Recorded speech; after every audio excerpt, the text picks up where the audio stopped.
Committee on Oversight and Government Reform will come to order. Without objection, the Chair is authorized to declare a recess at any time. This is a follow-up to our November 17th, 2015 hearing. And as part of my opening remarks, I'd actually like to yield to the gentleman from Texas, Mr. Hurd.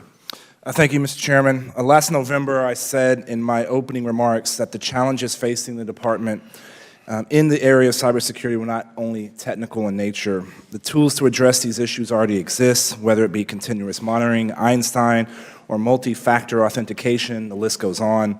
The technology is here.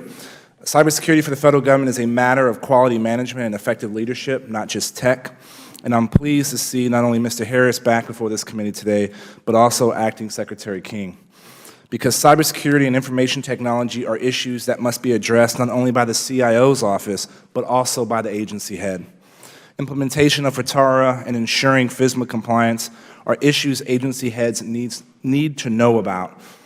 Agencies can't treat data centers, multi-factor authentication, and legacy technologies as something just for the CIO staff. Cybersecurity and IT management are mission-critical infrastructure. They are as much a part of the agency's mission as student aid. And who is ultimately accountable for IT and cybersecurity issues? The answer isn't only Mr. Harris and his team in the OCIO shop, it is also you, Mr. King. My amendment was included in the Student Success Act, which restated the sense of Congress that students' PII was of the utmost importance to protect. This committee will continue to hold agency heads responsible for the state of their agency's information technology and cybersecurity posture. The good news for the Department of Education and really the American people is that we aren't here today to discuss a massive data breach involving millions of Americans' PII. We are here today, however, to examine whether we have the management in place at the Department of Education to handle this crucial challenge. We need to ensure that this is the leadership team that can put the tools and processes in place to ensure that we aren't back here again in a month or two talking about data breach at the Department of Education. Thank you, Mr. Chairman, and I yield back. Thank the gentleman. This is a very important hearing. In the IT sector, it is absolutely critical that we secure our data. We have seen the data breaches of huge proportions in the private sector. We've seen them at the White House, the Department of State, Internal Revenue Service, and certainly the Office of Personnel Management. Like these agencies, the Department of Education is a prime target. It houses the personal information of more than 139 million Americans. The data breach at the Office of Personnel Management was something like 22 million, but there are 139 million Americans that would be affected by a data breach at the Department of Education. We also need to remember that the Department of Education also oversees a student loan portfolio of more than $1.2 trillion. This puts it on the proportion of Citibank and other major financial institutions. It is critical because taxpayers deserve the best in our Chief Information Officer, and they're not getting the best at the Department of Education. The Inspector General testified recently that the Department continues to be vulnerable to security threats and has repeatedly failed to implement the recommendations and failed to detect friendly hacks into their system. The Department scored a negative, it was one of just a handful of agencies, but a negative 14% on the Office of Management Budget's Cyber Sprint. Cyber Sprint was intended to get government-wide, get them up to speed, put more security in place, and yet the Department of Education was one of a handful of agencies that actually scored negative on that. And they received an F in the FITARA scorecard. This is a self-reported score, and they scored an F. Mr. Harris has served as the Chief Information Officer since 2008, and by virtually every metric, he's failing to adequately secure the Department's systems. The committee's concerns were further amplified after learning Mr. Harris was investigated for possible criminal and administrative misconduct. The IG closed its investigation a few months ago, finding that the CIO potentially broke 12 federal laws, regulations, and/or agency directives. But the Department of Justice refused to prosecute. That is a mystery to us. We don't understand why they would not prosecute such wide use and abuse of the system. Mr. Harris was running 2 side businesses he intentionally failed to disclose on federally required ethics forms, a home theater installation business, a car detailing business, and inappropriately used agency resources and most likely agency time. Mr. Harris also admitted to the Inspector General he did not report the income to the Internal Revenue Service. Now, most Americans would get in trouble for this type of situation and not basically hiding information from the IRS. Additionally, the Inspector General raised serious allegations that Mr. Harris influenced government contract. As a high-ranking public official, Mr. Harris played a role in awarding and oversighting contracts to a close friend's company. Equally disconcerting are the anonymous tips that the Inspector General described Mr. Harris' leadership as intimidating.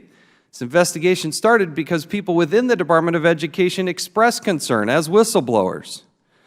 And the morale in the office of the CIO is an all-time low due to a dysfunctional environment that Mr. Harris has cultivated. Let me put up the chart. There we go. We rely heavily on a disinterested third party to come in and evaluate. These are 14 metrics in the office of the CIO at the Department of Education. Every single score is going down. Every single one of those is negative. And the Office of the Chief Information Officer at the Department of Education scored 285 out of 320, near the very bottom of his class. You can take that chart down. Look at the turnover rate for the IT staff within the Department of Education. Fiscal year, it was 5%. Turnover rate in fiscal 2014 was 6%. Turnover rate in 2015 was 10%. It's a key metric and an understanding that maybe things aren't very good in that department. Every key metric is down. They're scoring an F on their scorecard. You got an IG who's making a recommendation for criminal prosecution, the Department of Justice, and what does the Department of Education do? They give him bonuses. More than $200,000 in bonuses, Mr. Harris got over the last 10 years.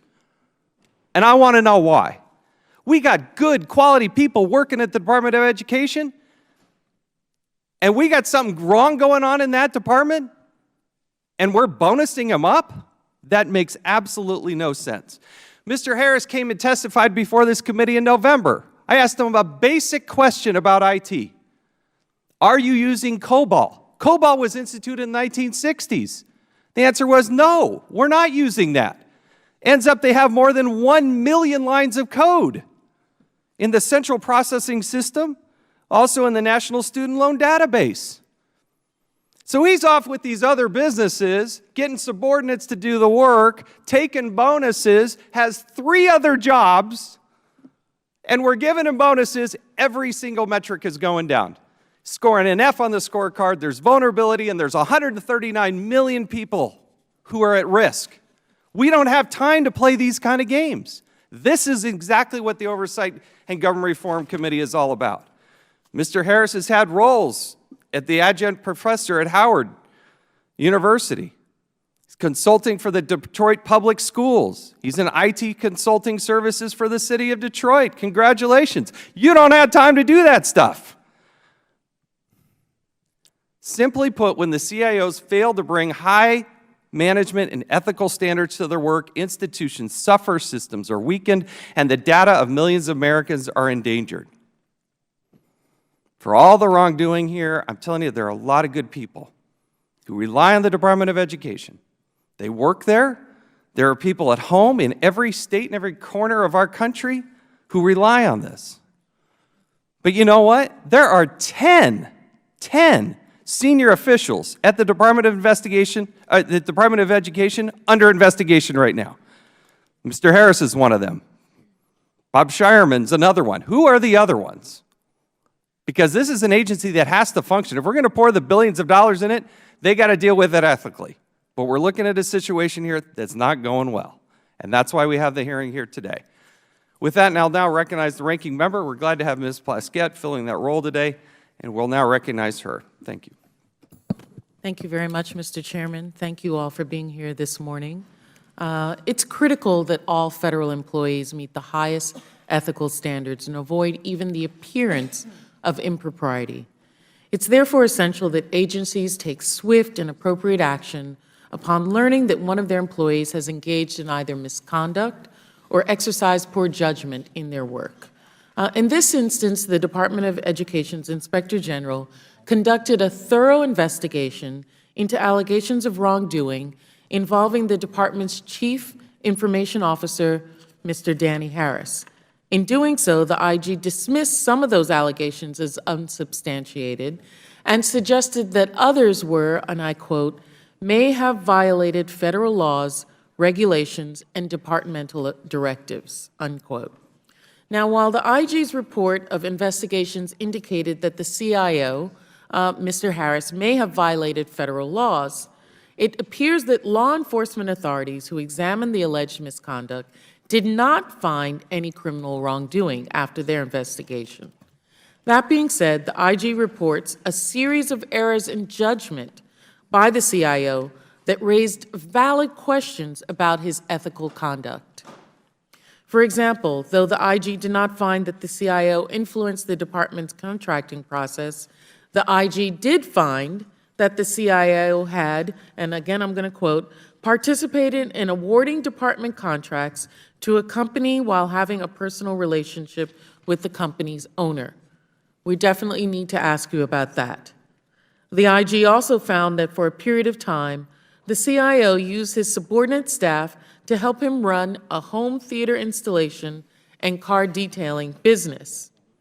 While the IG did not identify anything prohibiting the CIO from running these businesses during non-work hours, the CIO's decision to use both subordinate employees and failure to report the earned income from that work shows at a bare minimum poor judgment on his part. While the department could not identify any specific policies or procedures that the CIO had violated, it took corrective action, including mandating that he undergo at least 4 in-person counseling sessions, as well as receive formal written ethical guidance going forward. Since those counseling sessions, the CIO has reportedly taken the necessary steps to correct the deficiencies the IG found. And most importantly, since 2012, the CIO has not engaged in any of the ethically questionable behavior that the IG raised in the investigation. The fact that the CIO is no longer engaged in questionable conduct is nothing to celebrate. As a senior official in the department, the CIO holds a critical leadership role and as such is expected to set a positive tone and example for the employees he supervises. If the department employees cannot trust their CIO is guided by the highest ethical standards at all times, what message does that send in the Department of Education? It must be made clear that even borderline ethical conduct will not be tolerated by your department. I look forward to hearing directly from the Acting Secretary of the Department, Mr. King, John King, and the CIO himself, Mr. Danny Harris, who is here, on what steps they have taken to ensure that an appropriate tone is set for all employees at the department, and what specific policies have been put in place, along with procedures, to assure that these types of actions will not occur again. Given the critical role of the CIO in the department's IT security, valid questions may be raised today about his effectiveness in light of not only the IG's report, but prior audits the IG conducted on the adequacy of the department's IT security. Those audits were examined at length by this committee during a hearing it held this past November on the state of the department's cybersecurity. I expect that we will hear today from the CIO not only on an update of any improvements and progress the department has made in cybersecurity since the hearing, but also his vision, your vision, Mr. Harris, and plan for strengthening department's overall information system. Thank you, Mr. Chairman. Thank you. We'll hold the record open for 5 legislative days for any members who would like to submit a written statement. We'll now recognize our witnesses. Mr. Danny Harris currently serves as the Chief Information Officer of the United States Department of Education, a role he has served in since 2008. Prior to his current position, Mr. Harris served as Deputy Chief Financial Officer for 5 years.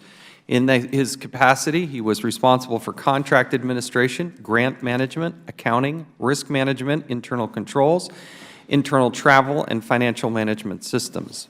Ms. Sandra Bruce currently serves as the Deputy Inspector General of the United States Department of Education, and she has more than 30 years of experience directing, overseeing, and managing complex audit, inspections, and investigative-related programs.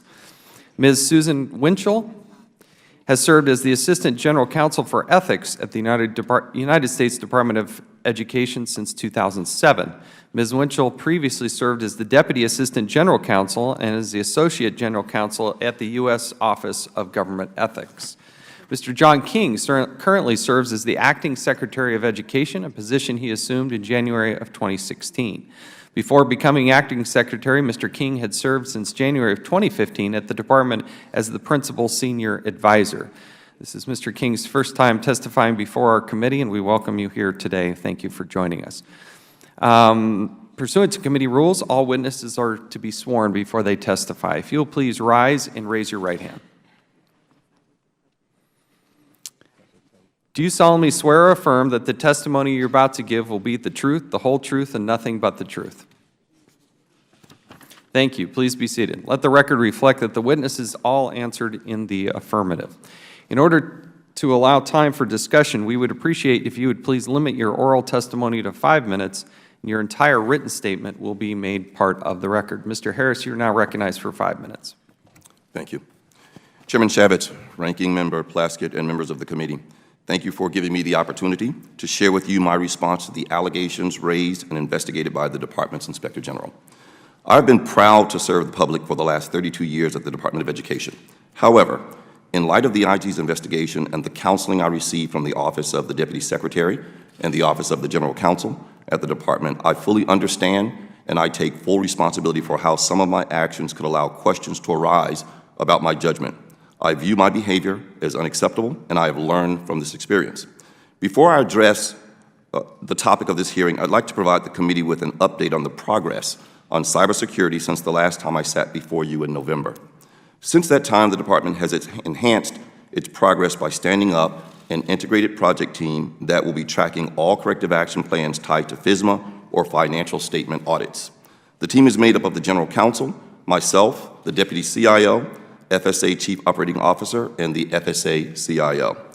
I believe focusing this level of attention by senior members of the agency will help ensure we meet our targets. The team will meet on a weekly basis to ensure that all corrective actions are resolved based on the dates provided to and agreed upon by the IG. The team will be paying particular attention to any items associated with the Department's high-value assets, as well as items listed as repeat findings. With respect to the IG's investigation, I have promptly and fully cooperated with the investigation. While I was not provided with a list of specific accusations against me based on the questions during the investigation and the counseling I received, I understand that some concerns were expressed about my interactions with subordinate employees. My management style is to take an interest in and care about my colleagues and subordinates. I've been blessed with the opportunity to work with many outstanding individuals, and even more blessed to have formed a friendship with some of the employees at the Department. Again, based on questions during the investigation and the counseling I received, I believe that concerns were raised about my conduct with respect to my hobbies. This is, in my personal time, I enjoy detailing cars. Additionally, prior to the investigation, I had also enjoyed installing audio-video equipment. My staff members at the Department were aware of these hobbies, and 2 of these individuals in particular were interested in learning more about these activities. I now realize that by including them in my hobbies for which they were compensated, I used poor judgment. With regard to helping others on my team with home projects, I now understand that that could be misconstrued. Each request by staff was predicated by them approaching me and expressing an interest in benefiting from my experience. I think it is important to note that while I did not view these activities as a business, I nevertheless understand how it could be perceived. Therefore, I have ceased to install any audio-video equipment or engage in activities with staff where there is compensation. The last time I performed work related to installing audio-video equipment for anyone and accepted compensation was 2012. The IG investigators also asked me questions related to the employment of a relative. My relative used the standard process to apply for a vacant position, and I had no part in the application process. The relative did not report to me or anyone working in my supervision. As I confirmed for the IG investigator, I did inquire with some colleagues whether they had openings in our office, and my relative is no longer working at the agency. With respect to my relationship with the owner of a vendor that performed work with the agency, I acknowledge that I did develop a personal relationship with the vendor around 2008. As CIO, I did not and do not have a role in determining who will be awarded contracts. At no time did I advocate for this vendor or ask staff to treat this vendor any differently than other vendors. I have also ended my personal relationship with the vendor effective February 2013. After cooperating with the IG investigators, I was counseled by then Deputy Secretary Tony Miller in 2013, and later counseled by the ethics attorney Susan Winchell and Deputy Secretary Shelton and King. I also received a written counseling memo. I took each of these sessions very seriously, and immediately following my initial counseling, consulted any records I had with respect to my hobby and amended my tax returns to the IRS for 2008 through 2010. I determined I had no additional income for 2011 and reported the additional income on my 2012 tax returns and my Form 278. The updated returns reflected a nominal increase of which was roughly 1% to 2% increase of my total household income. I've benefited from the counseling of 3 deputy secretaries as well as by the agency's lead attorney for the ethics division, Susan Winchell. While at the time, I did not view my actions to be in violation of any laws, regulations, or policies, I do appreciate, however, that others viewed my conduct as questionable. I have severed my personal relationship with one vendor which I had developed a friendship. I no longer participate in activities related to installing audiovisual equipment, and I do not accept funds for detailing cars. I appreciate the opportunity to answer any questions you may have about the testimony. Thank you. Thank you. Ms. Bruce, you're now recognized for 5 minutes. Chairman Chaffetz, Ranking Member Plaskett, and members of the committee, thank you for inviting me here today to discuss the Department of Education Office of Inspector General investigation of Dr. Danny Harris, the department's Chief Information Officer. As detailed in my written testimony, in 2011 and 2012, the OIG received 2 anonymous complaints concerning allegations of criminal and administrative misconduct by Dr. Harris. The complaints included allegations that Dr. Harris improperly awarded contracts to a company owned by his personal friend, operated a home theater installation business with a subordinate employee, and solicited other department employees to perform work for this business.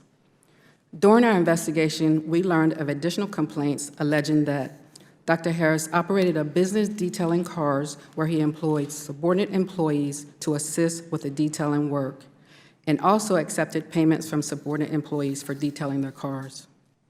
Instructed a subordinate employee to purchase products from eBay for his home theater business, and sold items on eBay using the subordinate's account, splitting the proceeds with the subordinate, and further used his department email account to conduct these transactions.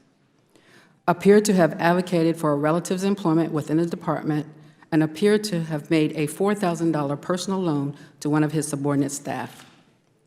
By April 2013, our investigation had substantiated most of these allegations.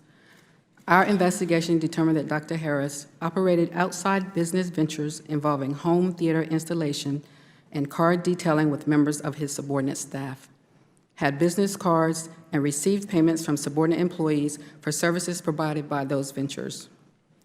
Dr. Harris informed us that the home theater installation venture generated at least $10,000 in income, which exceeded the $200 annual threshold that required reporting on the Public Financial Disclosure Report, Office of Government Ethics Form 278. Dr. Harris admitted that he did not report the income on the required forms during the relevant time periods. The department's designated ethics official informed the OIG that Dr. Harris not reporting the income on his ethics forms was a problem that needed to be referred to the U.S. Attorney's Office. Dr. Harris also advised that he did not report this income on his taxes and acknowledged that he probably should have done so.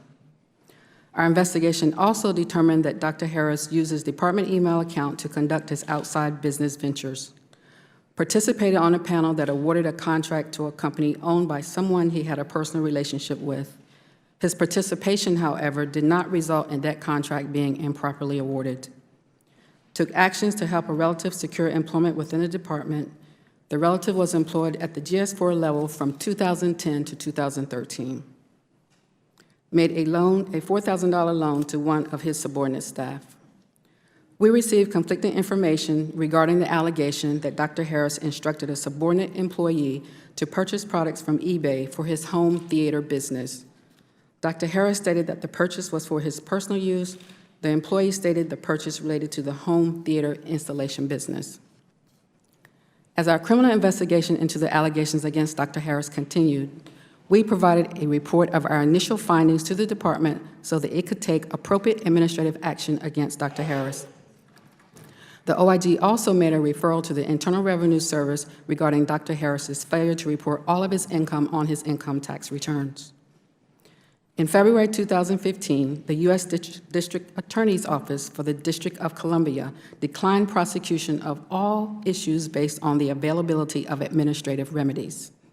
In March, we submitted another report to the department noting the U.S. Attorney's decision. In June 2015, the Acting Deputy Secretary responded to our report stating that, overall, the department found no violation of law or regulation. Instead, the Acting Deputy Secretary said that he believed Dr. Harris displayed certain lapses in judgment, which were addressed through counseling provided by the two prior Deputy Secretaries and the Acting Deputy Secretary, and also guidance provided by the department's ethics official.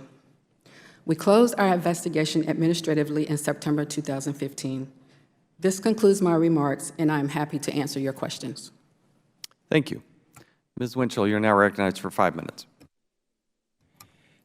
Chairman Chaffetz, Representative Plaskett, members of the committee, thank you for the opportunity to appear before you today and discuss the matter regarding the department's Chief Information Officer, Danny Harris. As the designated agency ethics official at the department, I am responsible for running the department's ethics program. I believe a successful and effective ethics program must ensure that all employees have enough information about the rules to either know how to comply with them or to know when to ask questions and who to ask. I take this responsibility very seriously. I first became aware of the IG's investigation in February of 2013.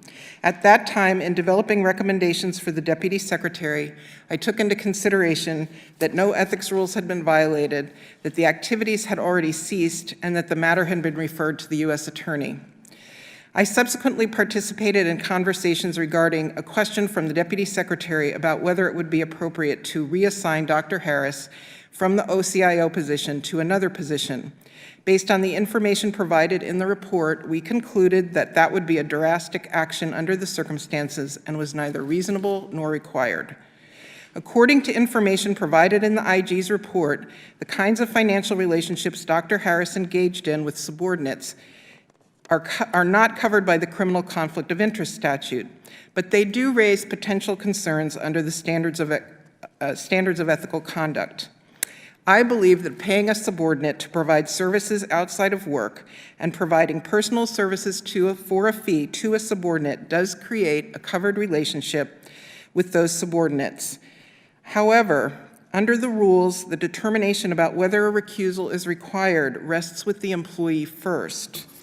While the ethics official may make a binding and independent determination about the necessity of a recusal, that determination may not be applied retroactively under the rules. Dr. Harris has now been counseled that he may not have outside financial relationships with any subordinate because as the ethics official, I have determined that such relationships could give rise to the appearance of a lack of impartiality. With respect to his friendship with the owner of a vendor, information in the IG's report suggests that Dr. Harris formed a close personal friendship with the vendor in approximately 2010. However, in my reading of the IG's report, I concluded that the information presented did not support a conclusion that a close personal friendship existed at the time Dr. Harris participated in the selection of the vendor or the implementation of the resulting contracts. According to the IG's report, Dr. Harris failed to report income he received from his outside activities on his public financial disclosure report. Dr. Harris did subsequently report income on his report covering calendar year 2012. He has not reported any such income in subsequent years. The IG's report does not contain information to support a conclusion that the omissions were willful.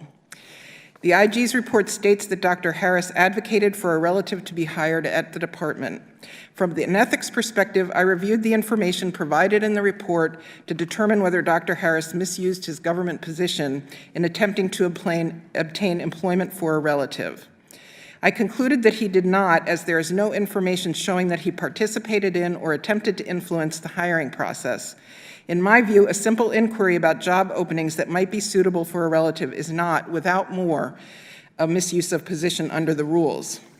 Finally, I reviewed the allegation that Dr. Harris misused department equipment and resources by using department email and other electronic resources in connection with his outside activities.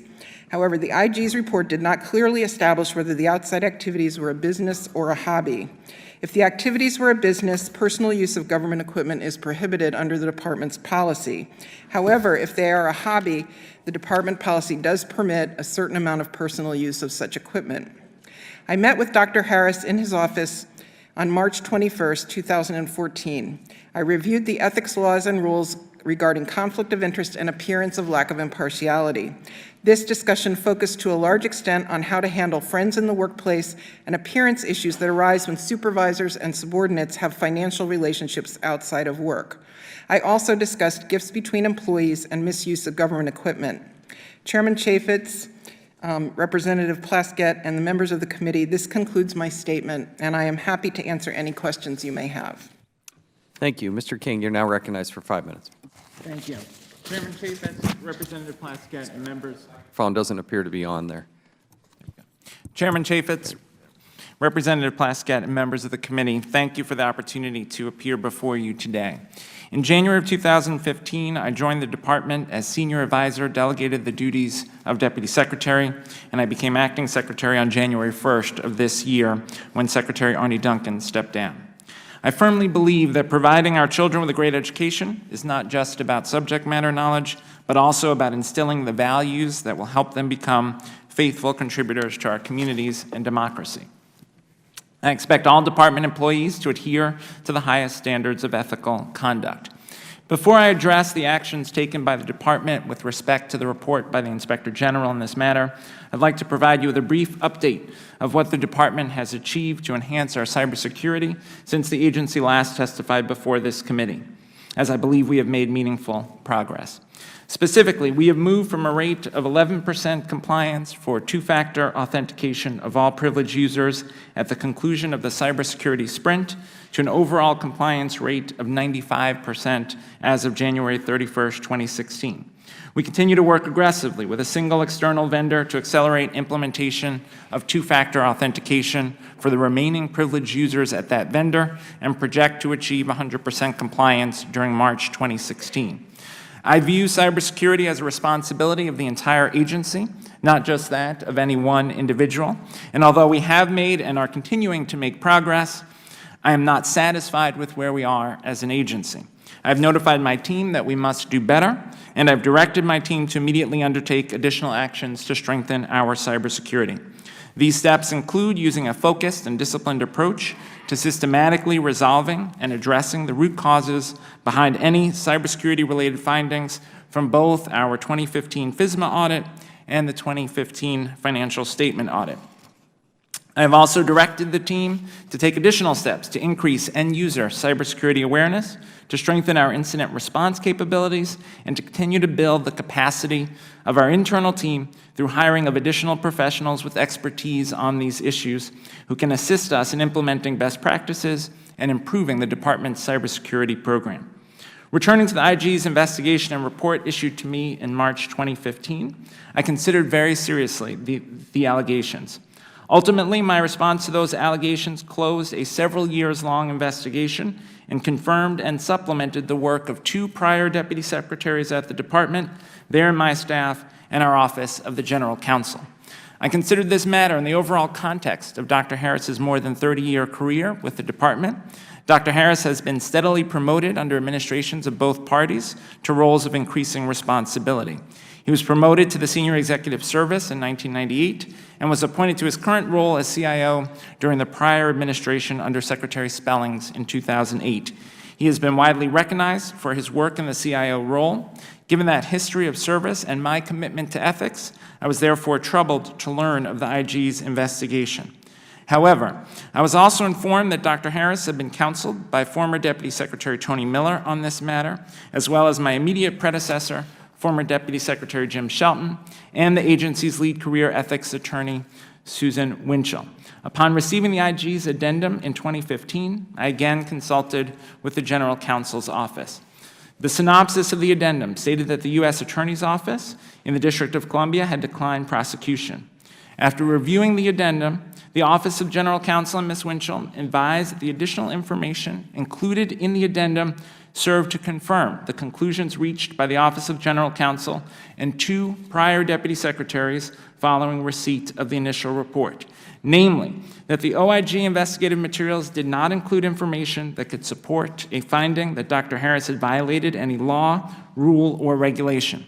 I considered all of these factors, along with the fact that the actions in question had occurred several years earlier, had since ceased, and that Dr. Harris took immediate responsibility for his actions and, where appropriate, included the relevant income on his financial disclosure forms and took other corrective actions. Based on these facts, I determined the appropriate course of action was to supplement the actions already taken with counseling of my own for Dr. Harris on these serious matters. I also asked Ms. Winchell to confirm her prior oral counseling to Dr. Harris in writing. As I stated at the outset, ensuring that the public's business and our work of expanding educational opportunity for all students are carried out according to the highest standards of ethical conduct is vitally and personally important to me. I believe the department took appropriate actions to address the issues raised by the investigation and ensure that they are not repeated as we continue to work to rapidly strengthen our cybersecurity posture, an area of critical need and a top management priority for me over the coming year. Thank you for the opportunity to testify, and I look forward to answering any questions you may have. Thank you. We'll now recognize the gentleman from Florida, Mr. Micah, for 5 minutes. I think Congress and the American people have to think that the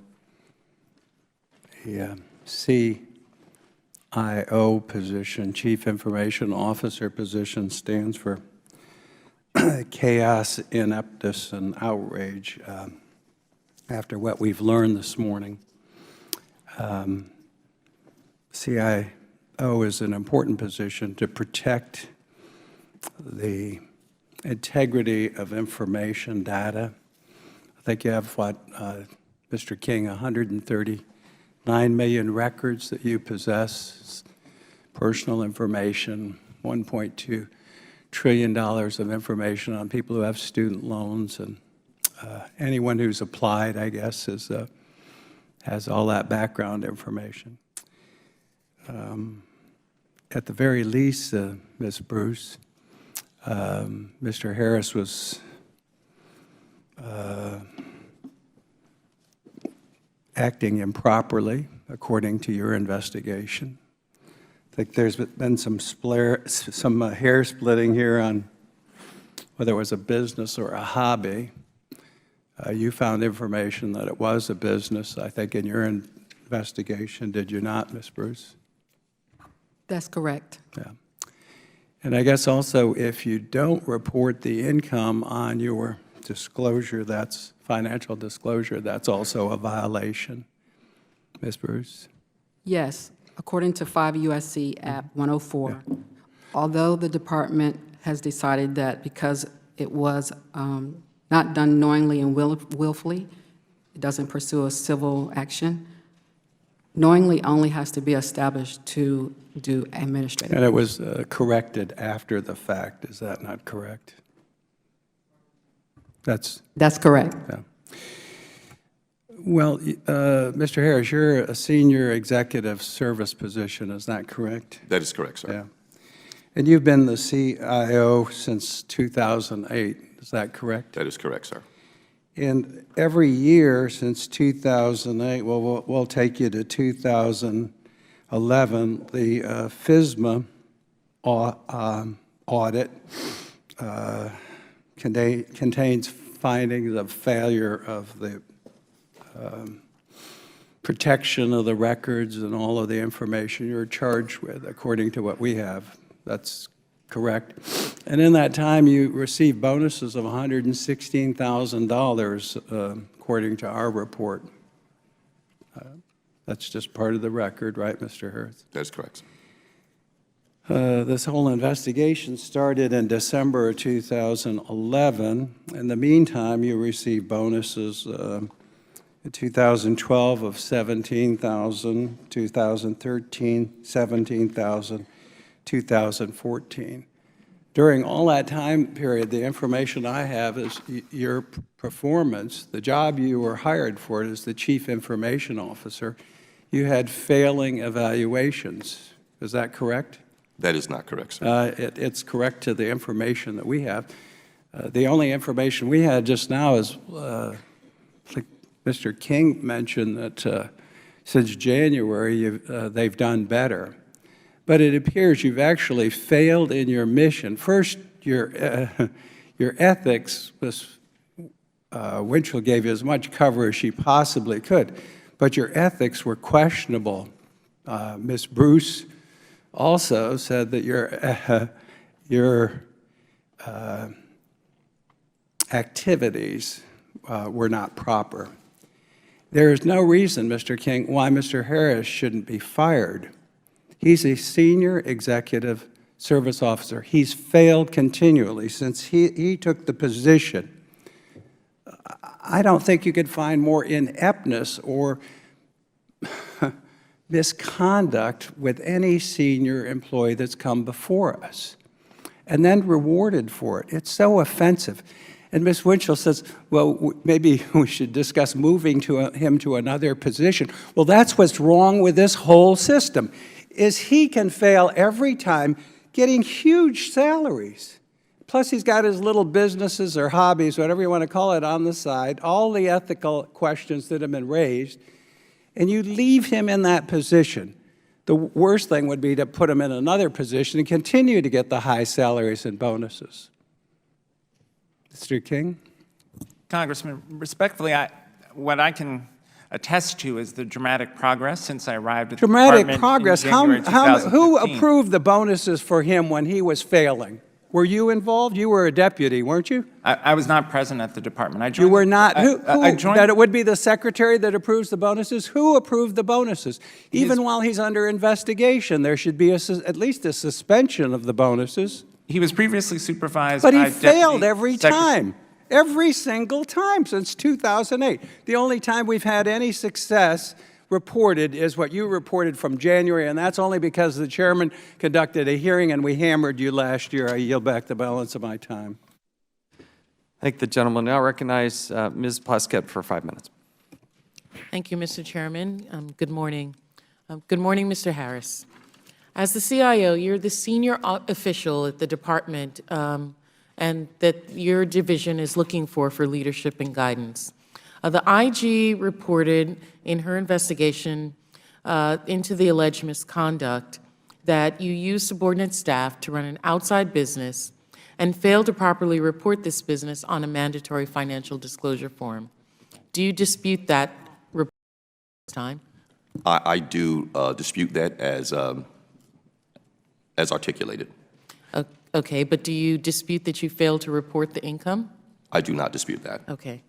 And although neither the department nor any law enforcement authorities, the law enforcement did not elect to prosecute, even the acting secretary stated in a 2015 memorandum to the IG that you, and I quote, displayed certain lapses in judgment. Knowing that, and not disputing that you failed to report that income, and you agree with some portions of the report, what specific steps have you taken to earn back the trust of not only the department, but in particular the employees that you supervise? Thank you for the question. I want to say categorically that these were hobbies that I enjoyed for the greater part of my life. And the employees that wanted to engage me, 2 of them, actually wanted to learn from me. And I am a teacher. That's one of the things I love to do. Since 2012, I have severed my relationship with the vendor in question. And I'd like to also say that in 2004 when I sat on a panel, not selecting the vendor, but providing a review for the panel. I was not a personal friend of that vendor. That friendship did not occur until 2008. And at that point, I am completely removed from the So acquisition what have you process. done to earn back the trust of the people that you supervise? I have communicated with them, explaining to them, providing transparency, and that's pretty much what I've done.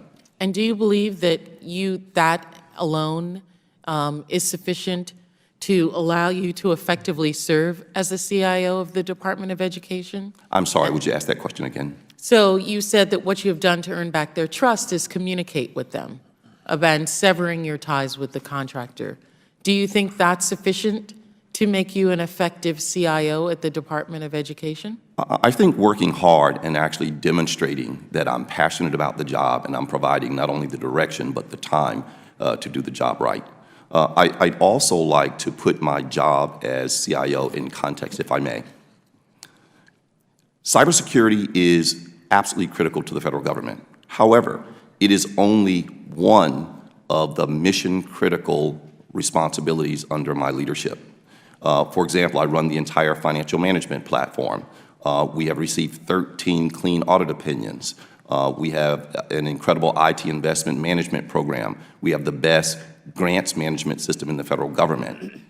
One, I think, should look at the totality of my leadership, not just cyber, even though I agree that the department had a poor record in improving cybersecurity. But again, it is only one aspect of my job, though it is a critical aspect.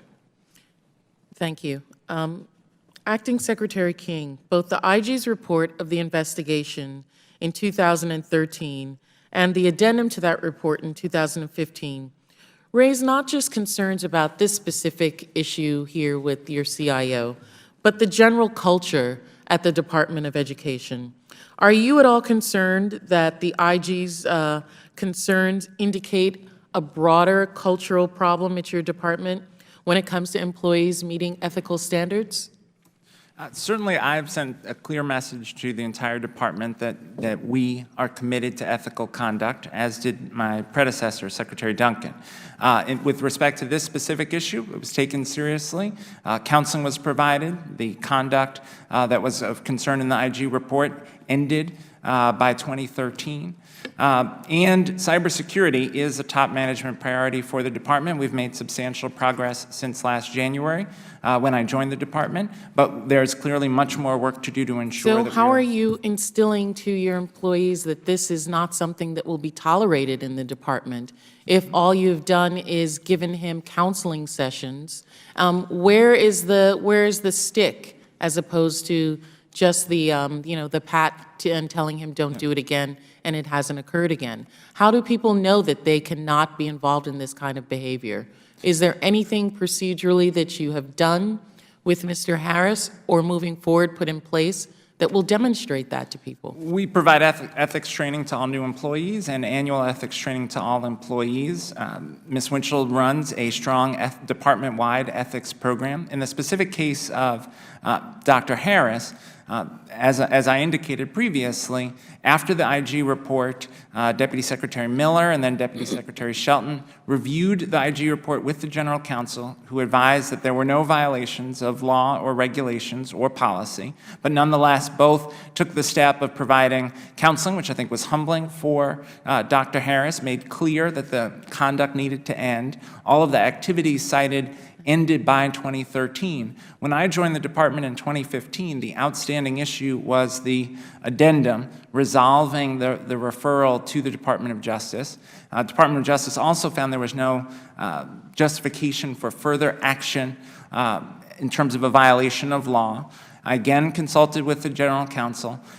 Again, she advised that there was no violation of law or regulations. However, because I was concerned about sending a clear message about the importance of ethical conduct, I counseled Dr. Harris again and asked the General Counsel to provide written guidance to Dr. Harris on all of these matters. Has anything been sent out to the employees or anything letting people know that how this conduct was not being tolerated? I mean, personally, I don't think that counseling is humbling for an individual that then allows them, that's just a way to keep your job. but I'm just trying to see if you believe that what's been done will keep your department on track in the areas that the CI is responsible for, and that do you believe that Mr. Harris can effectively continue in the position that he has now? I believe that the evidence is clear that the activities have stopped. It is clear that Dr. Harris understands the gravity of the impression that was created by his activities. His remorse is evident. We have made significant progress on cybersecurity over the last year that I've been at the department, and Dr. Harris has been a key participant in that. He also is performing ably in other areas of his work as CIO in terms of infrastructure, planning for the continued upgrades to technology at the department. The message around ethical conduct is clear from me, and certainly from the training that is provided to all employees. We make clear that not only do we need ethical conduct, but we can't even have the appearance of any impropriety. Thank you. Thank you. I'm now going to recognize myself for 5 minutes. Mr. Harris, when did you first get to know William Hall? Your microphone, please. Thank you, sir. I met him about 15 or so years ago. Which year did you meet him? 2000? I would say 2002 is what I recall. In your testimony, you said, my personal relationship with the individual developed several years after the date and occurred when I moved in 2008 to a new neighborhood and discovered the individual lived nearby. That is correct, sir. I met him, but we did not form a friendship. He actually worked at the department, and I knew of him, but we never spent time together. I wasn't a friend. It wasn't until I You didn't moved. spend time with him. In 2005, eSource was awarded a sole source contract, and you were designated the program manager for that contract, correct? But I did not lead that project. I was just named You were the program manager, correct? But I did not select the vendor. But did you interact with them? You were the program manager. I did interact with him, but I was not a friend. It's no different than the other vendors that I interact with that hold contracts with the department. 2006, eSource was awarded another contract, and you were again made program manager for that, correct? I don't recall, sir.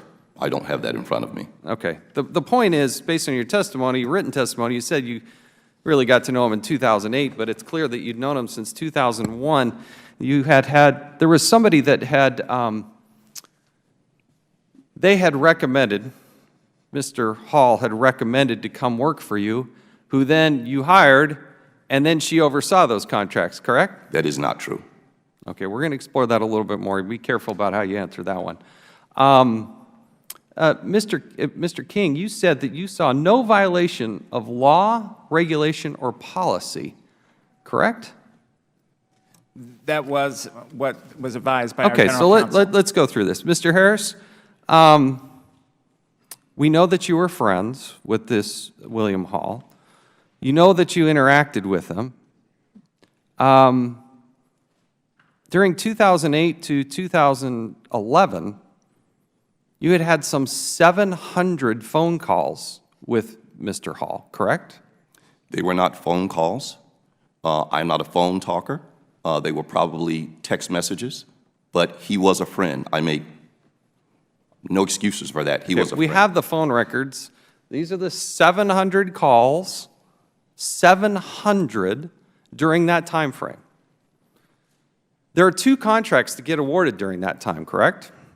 One was a renewal, one was a new one. I am not involved in the acquisitions process in any shape, form, or You're in fashion. charge. You're obviously very good friends with this person. When would you, according to the Inspector General, you actually, either you or your company, you call it a hobby, I don't buy it. When you have revenue, you set up a company. You don't disclose it on your ethics form. You don't disclose it to the IRS. This is something you've already admitted. So, Mr. King, how is that not a violation of regulation, policy, or the law?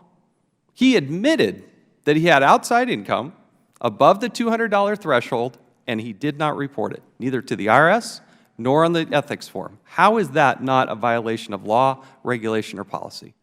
Well, as you know, the General Counsel's role is to review, our Chief Career Ethics Officer, her job is to review the findings from the Inspector General and to determine whether or not there has been a violation of law or regulation or policy.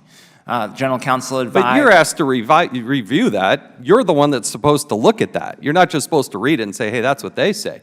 You still, to this day, believe that Mr. Harris has done nothing wrong. As I indicated previously, the general counsel made that No, I want to know what recommendation to- you believe. All this evidence we've thrown out there, you still believe that there is nothing he's done wrong. My responsibility is to rely on the guidance. No, of your general responsibility is counsel to make a review- judgment. To review the evidence. You're based- hired for your judgment. You're the acting secretary. And based on the recommendation of the general counsel, based on the review that was conducted by Deputy Secretary Miller when these incidents first occurred, Deputy Secretary Shelton, after further review of the Inspector General's report, after review of the addendum, which indicated that the Department of Justice declined further action, based on all of those recommendations and the recommendations of our staff, yes, I believe the department's actions in this case have been appropriate. I asked you if you believed that he had done anything wrong. To this day, do you believe he's done anything wrong? I believe there were significant lapses of judgment. Counseled him to Is that that, effect. in your mind, is that doing something wrong? Those significant lapses of judgment, I counseled him on those, and they ended by 2013. Is it a violation of policy or regulation or law to have outside income and not disclose it? The specific determination of whether No. or not the evidence. Mr. King, with all due respect, you're a smart guy. You're in this position for a reason. I'm asking you, is it appropriate? Because everybody at the Department of Education is watching you and what you're doing. And there's a reason why you're scoring near the bottom of the heap, bottom 10% of everybody in government. Every single key metric we look at is going down. And it's your leadership that's on the line. I'm asking you, is it appropriate? Is it a violation of law, regulation, or policy to have outside income and purposely not disclose it? Based on the recommendation of our general counsel, I do not believe that there was a violation of law, regulation, or policy. He admitted that he didn't do it. He admitted he didn't do it. You don't think that's... Respectfully, Congressman, on the point of whether or not every indicator is going down, the department has made dramatic progress No. with respect to cybersecurity since January You got an 2015. F. You're the one of only a couple agencies that during the cyber sprint you went down. And you're here to tell us things are getting better? I don't buy it. The question before you, again, last time, I don't want to badger you. This is my last time I'm going to ask this. It's a simple question. Is it appropriate? Is it or let me put it another way. Is it a violation of law, regulation, or policy to have outside income in above $200 or more and not report it? Because he's admitted that he hadn't reported. There was a lapse in judgment. As a result of that lapse in judgment, Dr. Harris was counseled on the point of the progress made. I'm asking you if it was a violation. Not did he go through counseling, which didn't do crap. Did he or did he not violate policy? Respectfully, Congressman, after the counseling, the activities ended. I've been very clear that the activities constituted a lapse in judgment. I do want to make the point with respect to the cybersecurity and the topic of the hearing in November. The department has made substantial progress. One of the clearest indicators of that is the issue of two-factor authentication, which is a significant cybersecurity challenge for all public and private institutions. We were at 11% at the time of the cybersecurity sprint. We're at 95% today, with one vendor that needs to resolve their two-factor authentication compliance and will do so by March. That is very significant progress. We are also making progress on resolving the findings in the FISMA audit. I joined the department in January 2015. Like you, I did not feel that the department had done adequate work to protect our cybersecurity. We have since then made tremendous progress. Mr. Harris, what kind of bonus did you get last year, 2015? Approximately $15,000. All right. So $230,000 in bonuses. Really? You can justify that? I can't speak to the reviews of performance prior to my joining the department. I can say that since I joined the department in January 2015, we have made very significant progress on cybersecurity. There is no metric, with all due respect, and I appreciate the time here, there is not a single metric, not one, that is positive. Every single metric has gone down. With that, my time is more than expired. We'll now recognize the gentlewoman from New York, Ms. Maloney, for 5 minutes. Thank you. Dr. Harris, cybersecurity is a problem. It's been rated with an F. It's one of the biggest challenges we have before government. It's a huge responsibility to address it. And as the chairman pointed out, you had $230,000 in bonuses. I understand you're paid $183,000 a year for being the CIO. Is that correct? That is correct. And also, you're a consultant to the Department of Education for the City of Detroit. Is that correct? No longer, but at one time. How much were you paid those years when you were there? Approximately $5,000. Approximately $5,000. And then also, you teach at Howard University. That is correct. And how much you paid for that? $15,000. $15,000.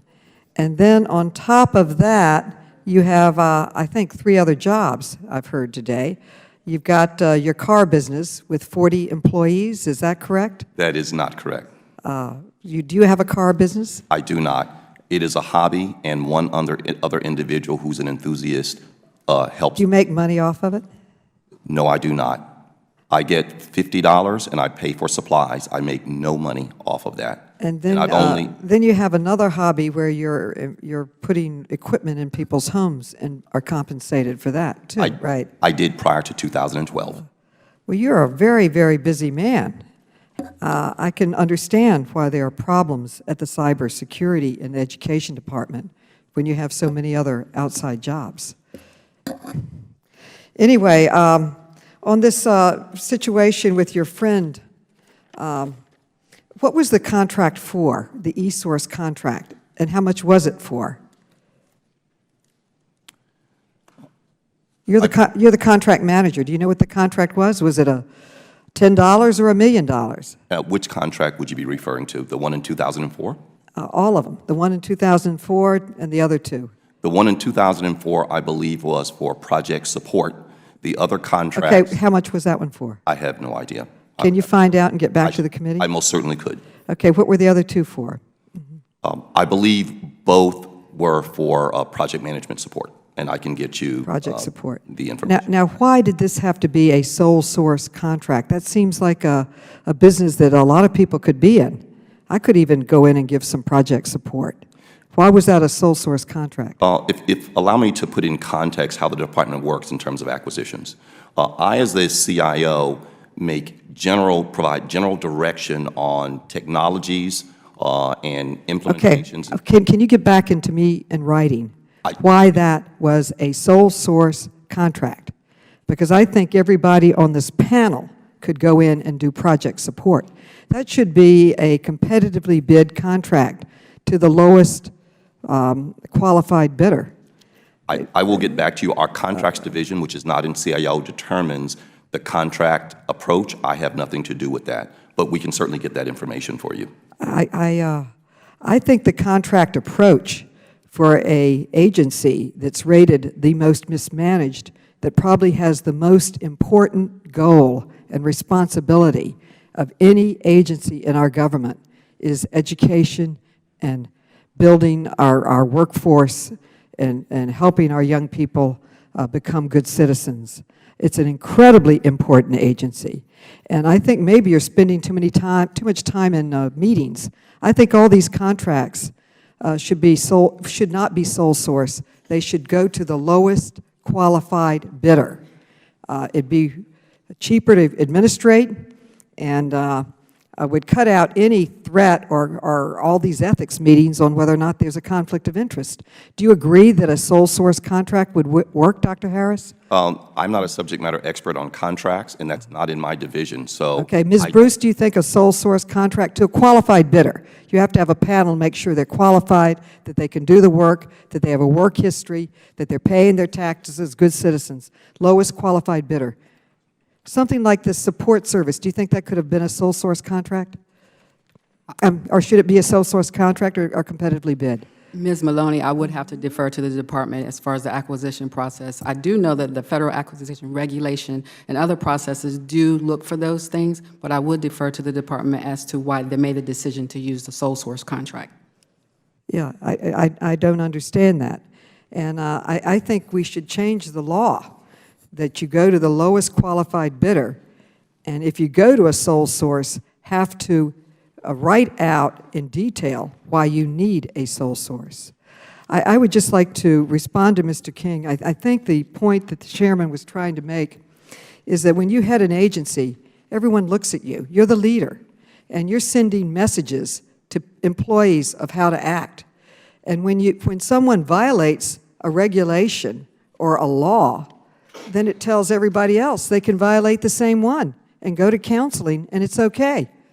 So I think that's the point he was trying to make, that if we have rules and laws, they're supposed to be followed. That's why they're there. And if you're going to change it, that most people think you have a rule or a law, you follow it. Basically, what's happening under your leadership is you have a rule or law, you can violate it, just go to counseling, and it's okay. Is that an appropriate description of what's happening? No. So to be clear, the Office of General Counsel, my predecessor's predecessor, and my predecessor all reviewed the report of the IG and concluded there was no violation of law or regulation. But there is a law. There is a law that if you have outside income, you report it. And they didn't report it, the outside income. That, in my opinion, is a violation of a law. The General Counsel, in reviewing that specific issue, made a distinction between a hobby and a business and what knowledge of the application of the disclosure Dr. Harris had at the time. But to be clear, but I think we should change that too. Then we should say that a law is a law and that a hobby is also covered. Maybe we need to clarify it for your counsel. The conduct at the time, just to be clear, the conduct that was described in the IG report ended by 2013. I joined the department in 2015. Thank the gentlewoman, and I would, as we recognize Mr. Farenthold here, Mr. Harris, you previously served as the Deputy Chief Financial Officer. We introduced you as being responsible for contract administration, grant management, accounting. Your ignorance about contracting is, I think, without merit. We'll now recognize the gentleman from Texas, Mr. Farenthold, for 5 minutes. Thank you very much. Mr. Harris, I'm over here behind the person doing the transcriptions. I'll lean over so you can see me. So after the breaches at the OPM, the OMB launched the cyber sprint for 30 days, and you guys actually scored -14, which puts you in the worst of the worst. And I've kind of heard some testimony here that you are trying to improve, but the department's performance in that cyber sprint reinforces a key IG finding that the department had no mechanisms to restrict the use of unauthorized devices on its network. This was a finding from the 2011 fiscal year. The IG is continually warned that failure to restrict unauthorized devices on internal network segments could allow perpetrators to bypass the two-factor authorization, obtain information about the network, and gain access to the department's internal resources.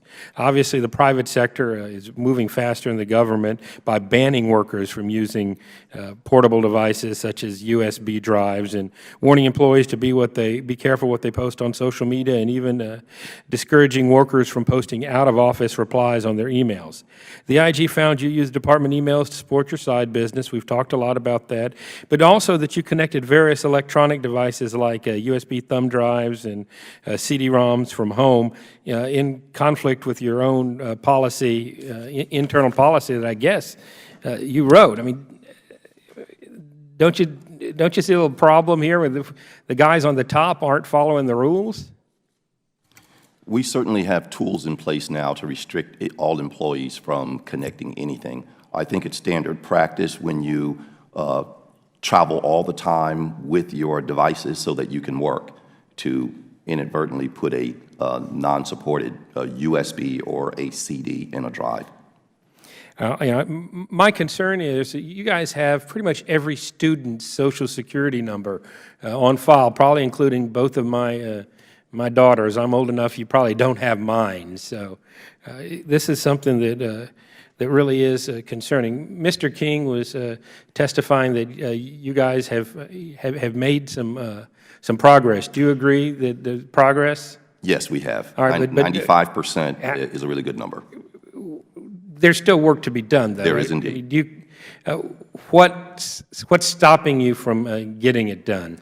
We have two small challenges on privileged and non-privileged. On the privileged, we're at 95, and we have one vendor who is completely re-architecting their data center to segment out the Department of Education so that we can overlay two-factor authentication. That is to happen in March, and we will be at 100%. In terms of unprivileged users, we are at 86% plus, and we're looking at our assistive technology and disabled community to provide technology that allows them to use two-factor, and then we will be 100% on unprivileged as well, and we're looking to achieve that by summer. All right, and so can you talk a little bit about your CIO, could you talk a little bit about your IT background and training? Because it looks like you came up through the financial and contracting segments. Actually, I came up through the IT segment. I started at the department as a GS5 programmer. I did development work probably for the first 7 years of my career. I did database administration work. So you should have. Why didn't you see some of this coming beforehand? I mean, obviously hindsight's 20/20, but so having worked up in the trenches of the organization, and you saw the headlines from Snowden to. I mean, why didn't we see some of this coming and do something about it before it hit the fan? So, as an IT professional, I am not a cybersecurity subject matter expert. And so it is true that the department has been slow in making progress, and we're happy about the progress we're making now, but we need to make more. If you're a former programmer, been messing with computers for years, in light of when Snowden came out, didn't something go off in your head? Maybe we ought to make sure this doesn't happen to us?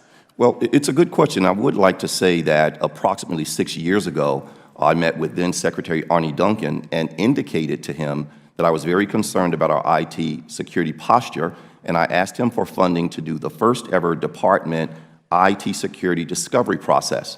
And that was really, in my opinion, the foundation of the department really starting to get really serious about cybersecurity. But then how do we come to, just less than, few months ago, you're an F. I don't understand it. I guess if, I'm not going to take the shot. We just got to get it fixed. I'll yield back. Thank the gentleman. We'll now recognize the delegate from the District of Columbia, Ms. Norton, for 5 minutes. Thank you, Mr. Chairman. What's concerning here, if you, Secretary King, if you see how this began, it was uncovered not from the top down, but apparently there were anonymous complaints. That suggests something that's very troubling. If you are an employee and you see, and who knows where these anonymous complaints, perhaps they were peers, but there's a good chance, given that we're talking about an SES member here, that it was subordinates and that there may have been resentment. And so you see that reflects on the department itself, and it's very concerning to me, since obviously you look to whoever's in charge to provide the example so they can reprimand those who do not live up to what is expected. Now, I have to tell you, I'm unimpressed that the U.S. Attorney did not proceed. I know how U.S. attorneys work. They have to have a slam dunk. It has to be worth it to them. It has to be a big enough case because they have so many complaints, possible cases, so it absolutely means nothing. I don't even know what the standard is. I don't know if the standard was intent, which may have made it difficult, was know or should have known. So, I discard that. But I do note that Ms. Bruce said that and I'm looking here at your testimony on page 5, so that it could take appropriate administrative action. So I want to move to the Secretary. Would you outline the kinds of administrative action that was possible to be taken? We know that what happened was counseling. What kinds of administrative action could have been taken against this employee to indicate that there had been issues with what he had been doing? Well, I'll ask Ms. Winchell to expand on this, but I think for us, the key question is, was there a violation of law or regulation? There are a set of penalties or table of penalties that are associated with violations of law or regulation. So I'm asking for the administrative actions that could have been taken in light of the findings that have been made. So you don't have to reiterate the findings, because I'm going to ask you about no violations next. Yeah. I'm simply trying to find out, as someone who is literally ignorant, when I hear that what happened was counseling, okay, but what were the possible administrative actions that could have been taken? Well, the key thing is that the finding here was a set of lapses in judgment that could lead to Okay, an appearance what were the of- possible administrative actions that can be taken when there is a lapse of judgment, but apparently no violation of regulations or, as far as you know, laws? As an SES employee, an SES can be reassigned. That was apparently considered by Deputy Secretary Miller several years ago when So what else could be first done? was What else could be done? raised. This could have been factored into the employees' ratings at the time. Those were decisions that were made by Deputy Secretary Miller at the time that these issues emerged. Pardon me, were they factored into the employees' ratings? I don't know. That was 2 years before. It was more than 2 years before I came to the department. You don't have access to what the ratings were?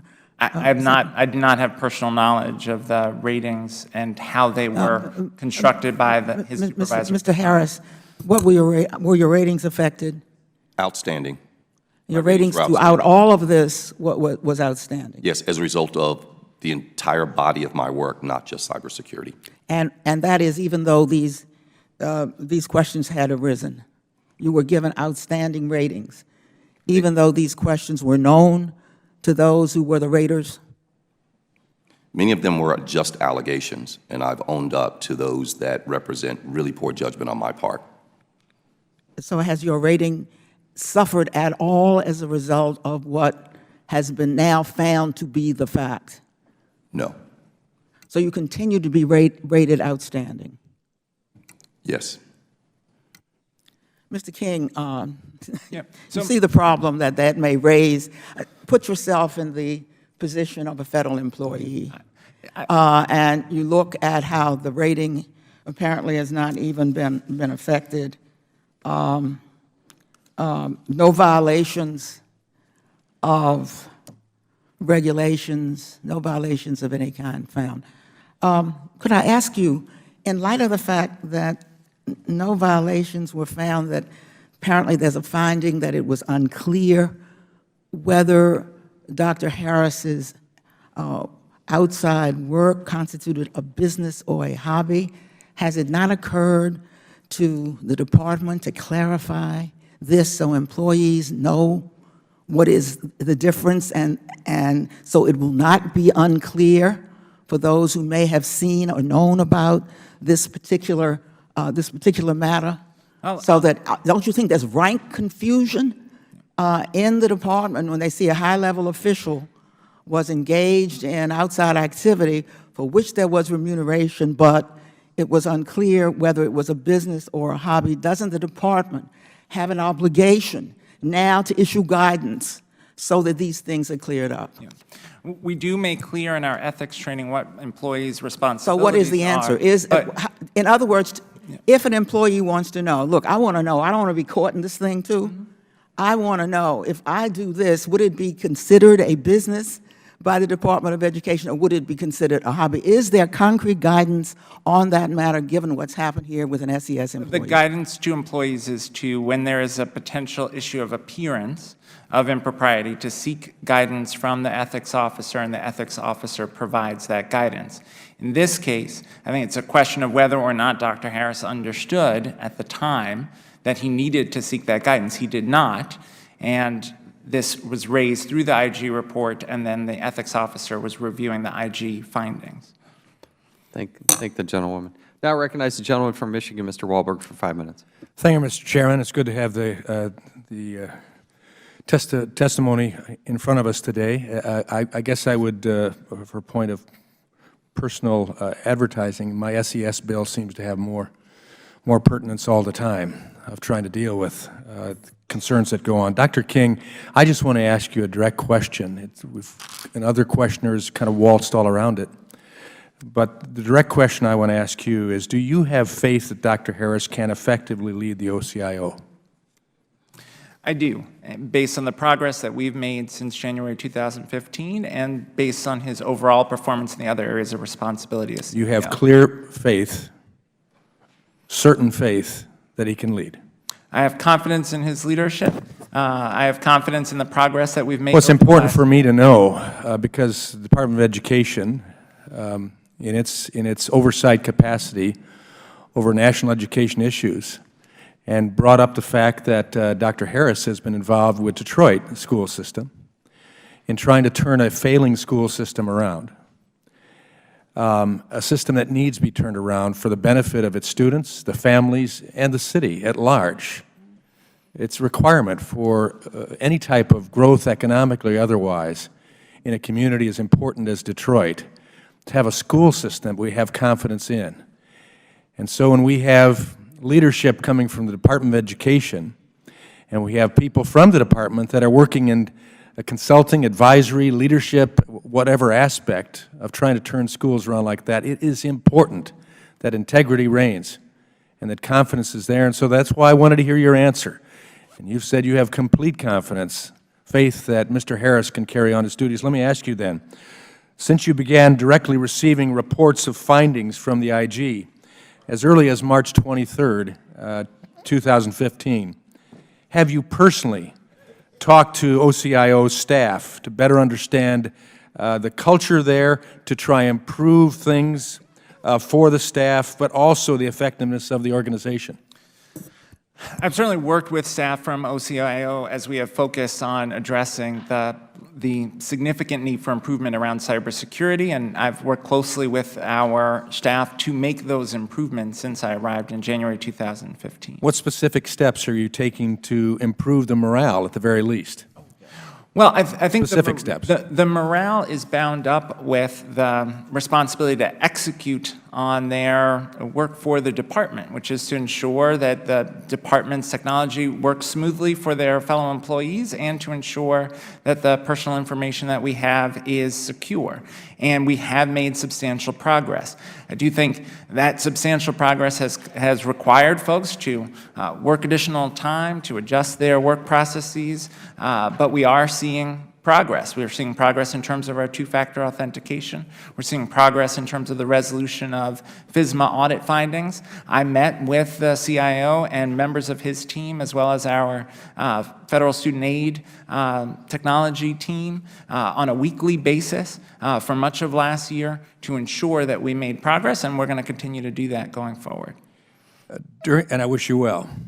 During the committee's November hearing, Dr. Harris, under my questioning, could not answer my questions during the testimony, specifically in the area of risk rating and the facts, figures that were there, and the contracting issues.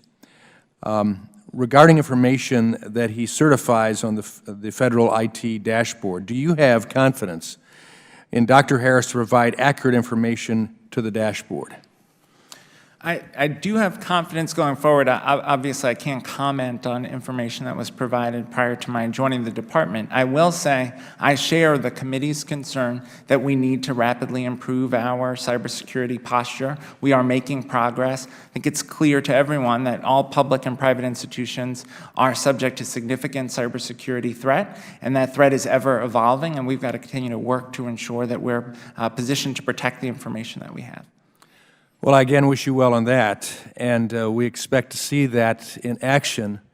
It is very concerning that we set in a place of great responsibility with records, with background, Social Security numbers, information on families as well as students.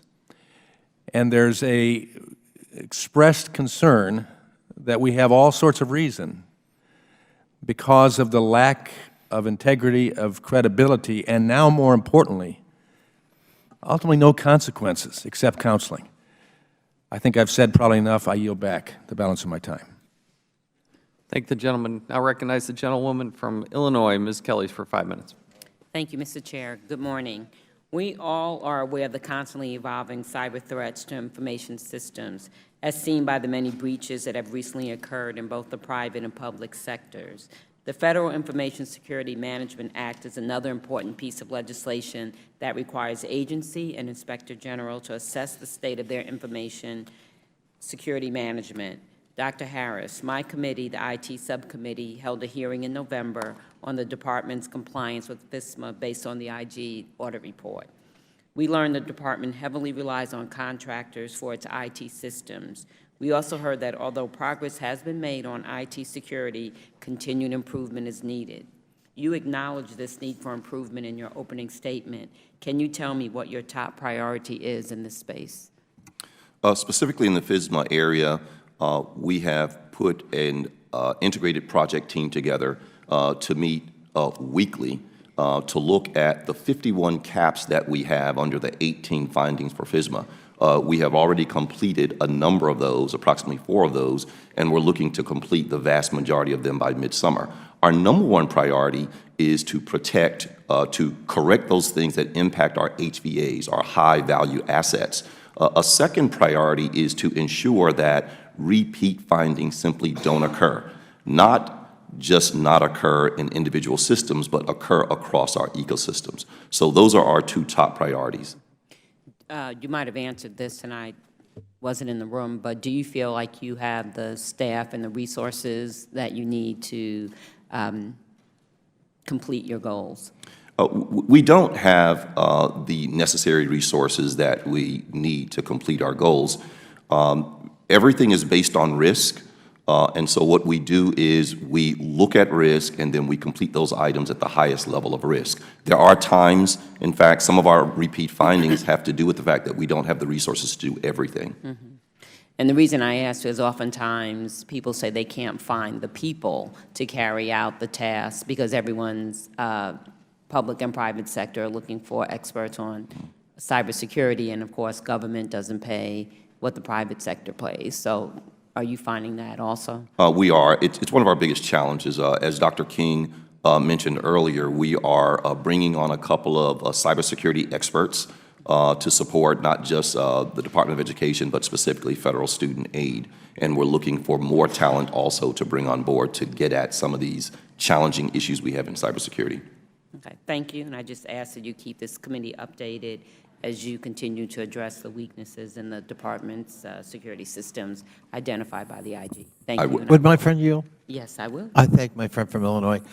Just if I could build on that, Dr. King, Mr. King, how well do you think the department is implementing FITARA, which is of great concern to this committee? We are making progress. We have our FITARA implementation plan now approved by OMB.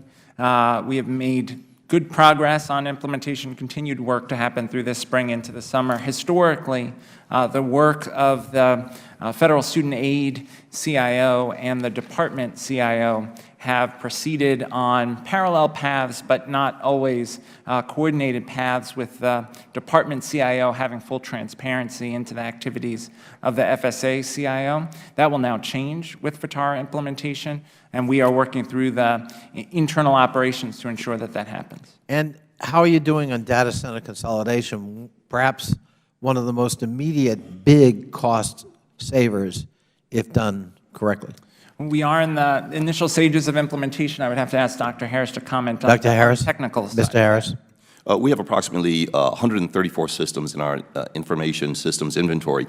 More than half of them fall within our primary data centers, and we are working on those that fall outside, much of which don't have PII, but we're working with those vendors to amend contracts and to ensure that they follow NIST guidance and FISMA guidance. Well, remember, one of the explicit goals is consolidation of those data centers.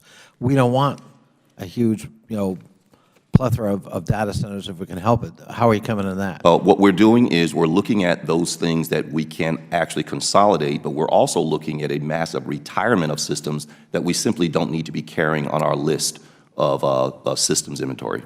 We'll look forward to seeing that progress. Thank you, and I thank my colleague from Illinois.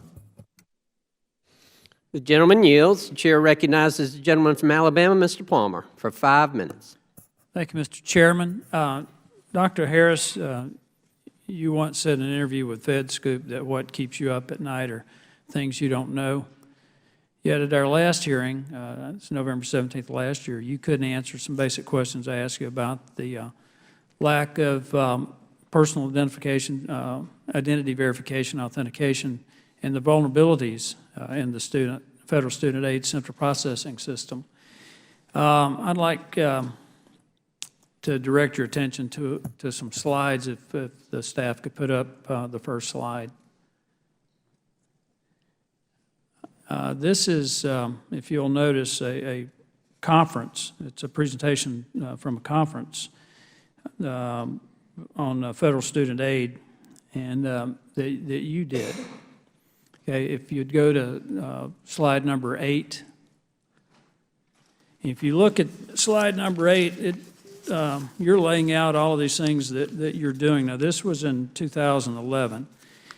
And what concerns me is when I was asking you just a basic question about the security measures that are in place to protect the CPS system. I mean, CPS system processes 22 million student aid applications a year. There's integration between the Veterans Administration, Selective Service, Department of Justice, Department of Homeland Security, Social Security Administration. I mean, there are 139 million unique Social Security numbers in this system. And your answer to that question was to apologize. You said, I don't have operational oversight of that system, I have limited knowledge, but I can certainly get you more information on that. Dr. Harris, you know, what you don't know may keep you up at night, but I can assure you when we get responses like that from people responsible for keeping our information systems protected, when you can't answer that, that keeps us up at night. What I'd like to do is to go back to this question and ask you, have you had time to learn about this since I asked you that question? I have, sir. And as a result of implementing FATARA, there are two significant things that have occurred that will allow me to engage federal student aid more. I made no apology, if you will, about my lack and limitation in the federal student area arena. They have, up until this point, independence, but FATARA will allow me, one, to have veto authority over federal student aid, IT activities, and spending. It will also put me on their investment review board, which I was not on before, to actually have an impact on how they strategize and plan their IT activities. Now I can truly get answers about how their ecosystem actually works. Well, what is the status of implementing the personal identification verification?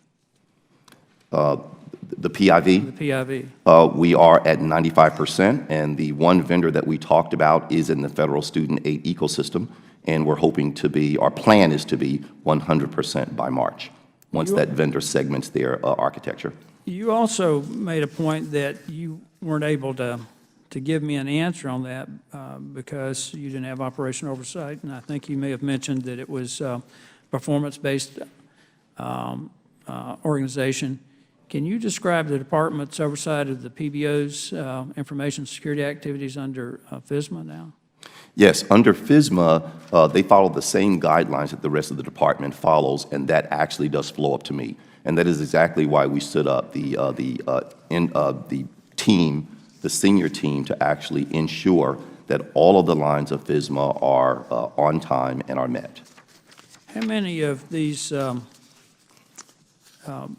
you made all of these points that things that you said needed to be done. How many of those have actually been done? I would have to see that again on the screen, sir, and I can react to that. Well, you can go back to that. We're down to the last few seconds here. Okay. But I can respond. I can provide that information to you, sir. Okay. That's all the questions I have, Mr. Chairman. I yield back. Thank the gentleman. We'll now recognize the gentleman from California, Mr. Liu, for 5 minutes. Thank you, Mr. Chair. I have a question for Mr. King. A number of times this morning, you have said that you believe Mr. Harris engaged in a hobby rather than a business venture. When I think of a hobby, I think of someone collecting stamps or building model airplanes or maybe gardening. I am not aware of any hobby known as installing home theaters in other people's homes for a profit. Are you aware that in this case that there was a business card that said Harris Audio Visual Innovation, which included a company logo and listed Danny A. Harris as owner and operator? Are you aware of that? Just a yes or no. Only for purposes of preparation for this hearing. That was a detail that was in the file that was reviewed by the Office of General Counsel. And you had read it. Were you aware of that fact? No, I did not review the entirety of the So you weren't aware investigative file. So you were not aware until now that he had a business card that listed him as No, owner I operator? became aware of that in the process of preparing for this hearing. That was in the investigative file. The structure in the department is All the right, General second Counsel question. reviews the investigative file. Are you aware that he paid 2 employees to do these installations in other people's homes? My understanding is that there were 2 employees who were involved in this activity and received compensation as part of that. Now, having known this, do you still believe he engaged in a hobby rather than a business venture? Just a yes or no. The determination of whether or not it was a hobby or a business venture was based on the recommendation from our Office of General Counsel that reviewed the entirety of the file. Let me stop you. Let me tell you how it works.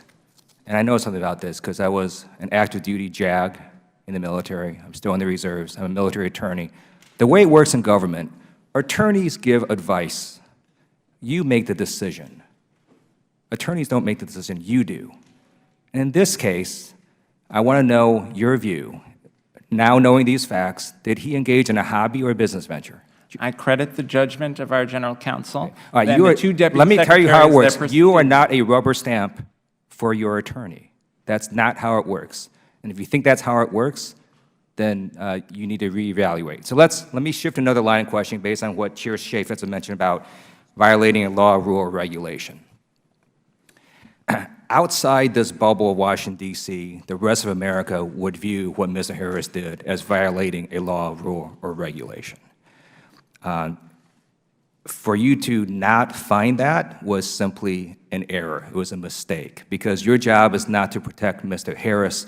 It is to send a proper tone, standards of conduct, and leadership for your agency.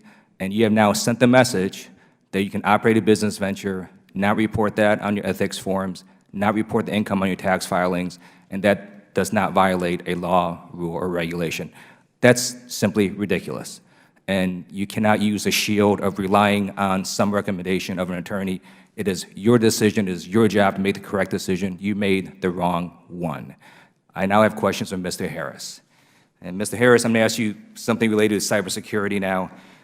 You had mentioned in your testimony this morning that you said cybersecurity is a critical component of what you do, but it's not the only one. I want to know, do you believe cybersecurity is the most important aspect of your job? Yes or no? I do. I think it overlays everything else. All right. And you have a chief security officer for cybersecurity? I do, sir. Right. Does that person report to you or to the secretary? He reports to me. Okay.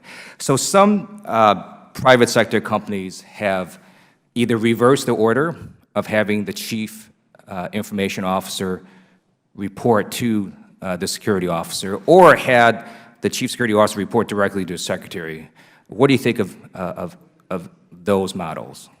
I don't feel that there is a conflict of interest. I have seen the organizational arrangement in both ways in the CIO organization as well as outside of it. I personally don't see a conflict of interest between the CISO being inside of the CIO organization, but I have seen it, as you've indicated, arranged differently. So given the not so good ratings of the department, you might want to look at those other models in terms of cybersecurity. And then I have a sort of general question about the executive branch's approach on cybersecurity. It does seem to me that there is sort of no centralized place. You've got different agencies doing their own thing. You've got the Department of Homeland Security that has some role in cybersecurity. You then have the Office of Management Budget that has some role in cybersecurity. Then you've got this White House cybersecurity czar. Don't you think it would be much better if we had one agency, one person responsible for cybersecurity across all the .gov network that can either take responsibility when things go right or wrong, but also have the power to go make changes when things are not performing as they should be. Though we interact with all of those bodies that you mentioned, we rely heaviest on DHS and their CDM program. In terms of operationalizing the progress we need to get made, it's DHS that we work most closely with. Okay, thank you. I yield back.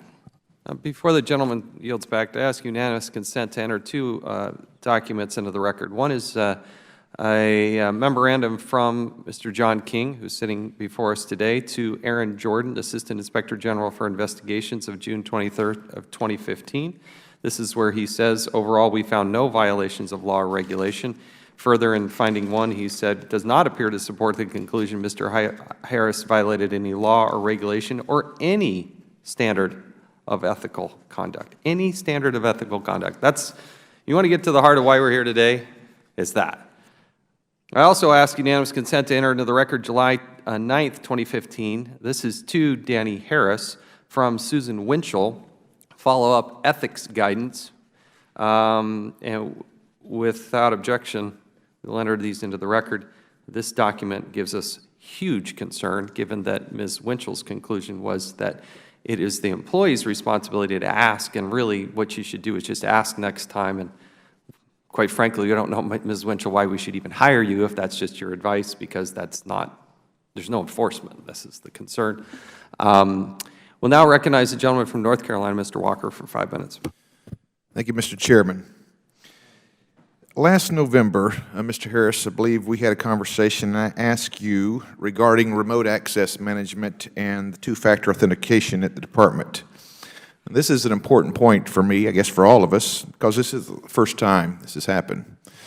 Remember, it was a failure in access management that contributed to the data breach over at OPM. It is especially troubling given the department's failure over the summer during the cyber sprint. And I'm going to come back to the cyber sprint in just a few minutes, but I want to stay on this two-factor authentication. Mr. Harris, you told me during my previous question back in November that the department has 100% implemented two-factor authentication, and that the financial system audits would be also at 100% by December.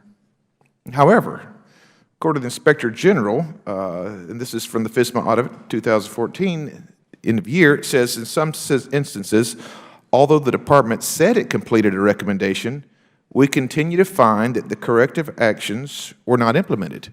Do you agree or disagree with that finding? Based on my discovery, yes, I have found that the discipline that should have been in place in terms of some of the recommendations and findings, recommendations, and caps were not made, and that's something that the senior team now is ensuring will never happen again. So what you testified to me in November, you're basically saying today was not accurate or was not true? It was based on my understanding. Well, what was your understanding based on? Based on the facts that my staff had provided me. So this is the staff's fault? It wasn't yours. You're just going off what the staff told you. So what you said in November is not true, but what you're testifying today is. I always base my decisions on the data pulled by staff, but at the end of the day, it's my responsibility. Okay. Well, I'm glad to hear that part of. What about the contractors that we're dealing with? Are you sitting here testifying under oath today that as I look through these contractors, that every one of these contractors are also operating under a two-factor authentication?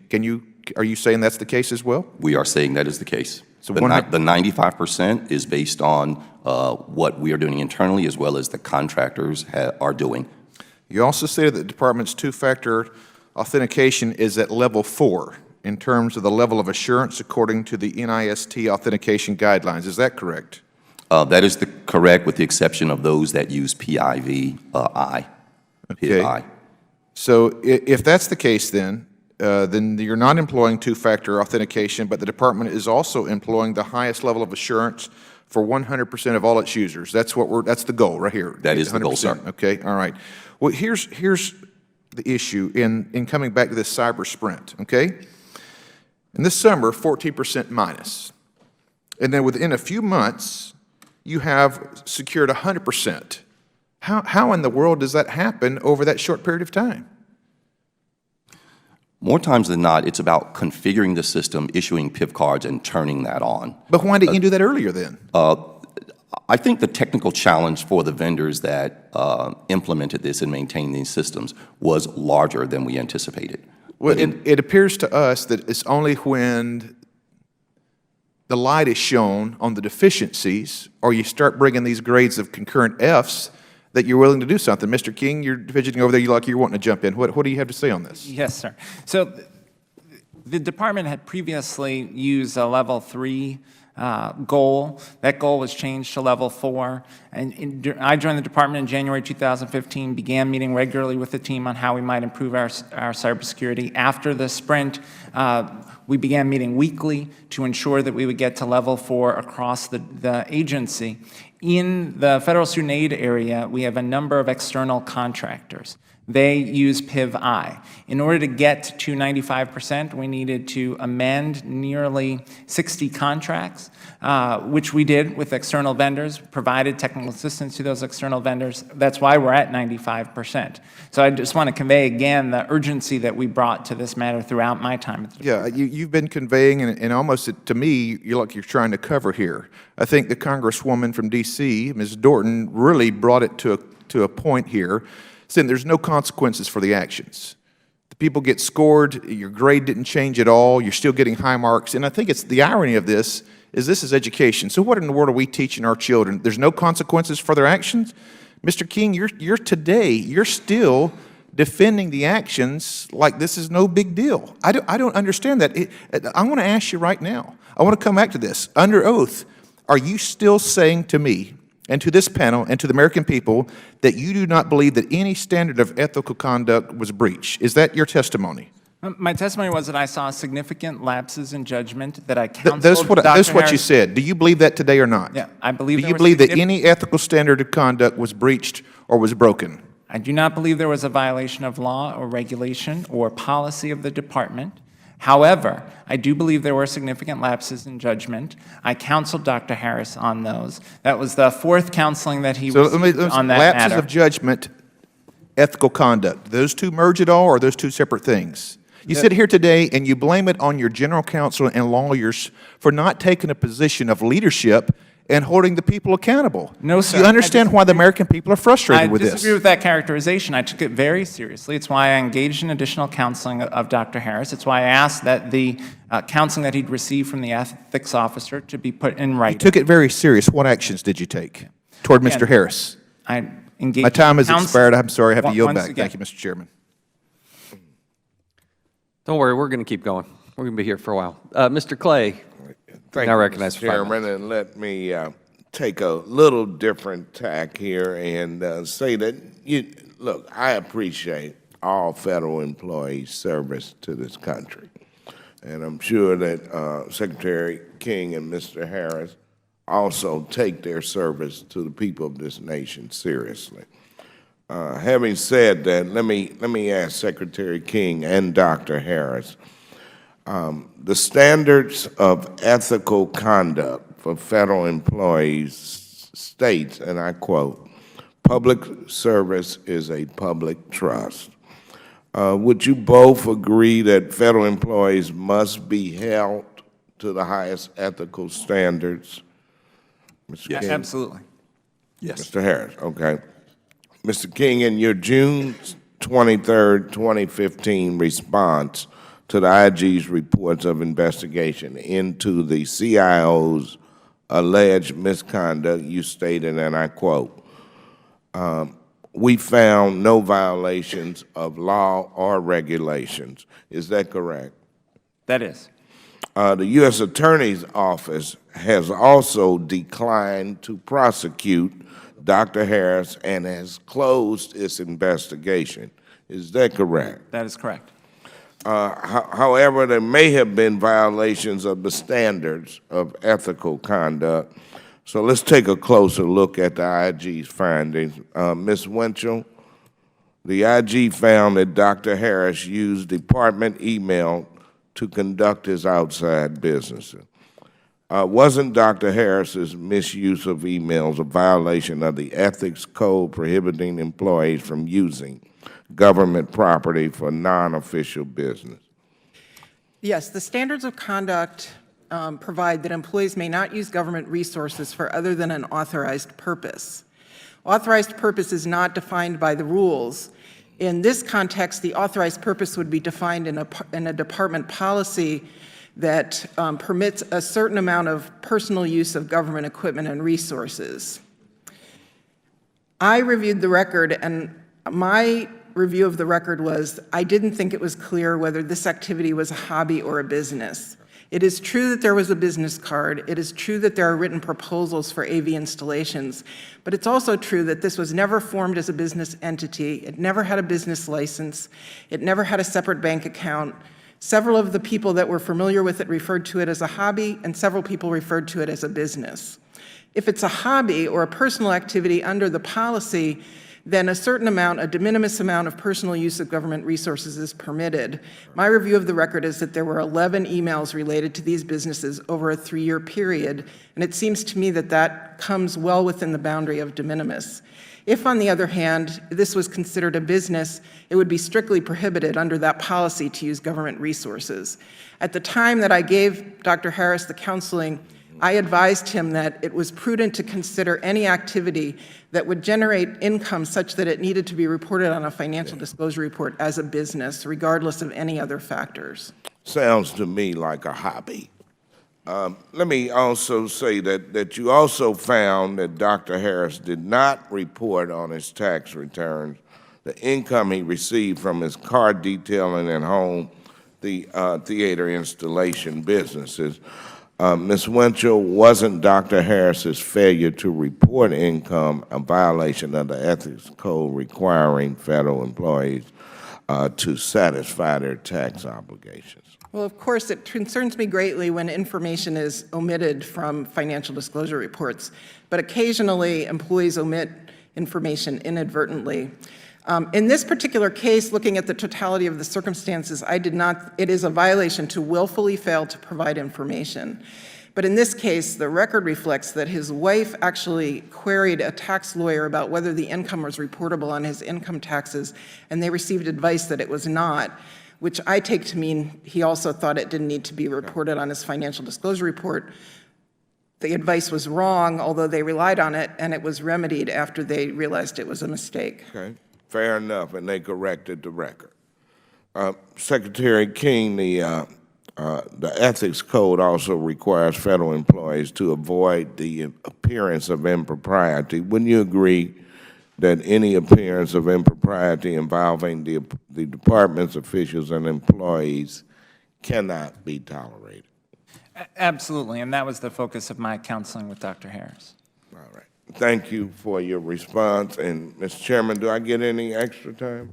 You get 2 gold stars for concluding on time. Well, thank you very much. I yield back. Your first 2 gold stars, I would note. But 2 nonetheless. All right. We'll recognize the gentleman from South Carolina, Mr. Mulvaney, now for 5 minutes. I thank the chairman. I thank the panel. I've been struggling a little bit, folks, with how I wanted to address this hearing today.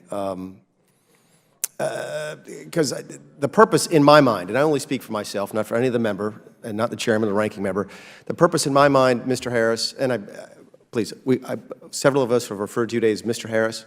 We mean no disrespect. It's on your name tag, so when we can't remember your name, we look up, it's sitting there. So I know you've been called doctor, we mean no disrespect.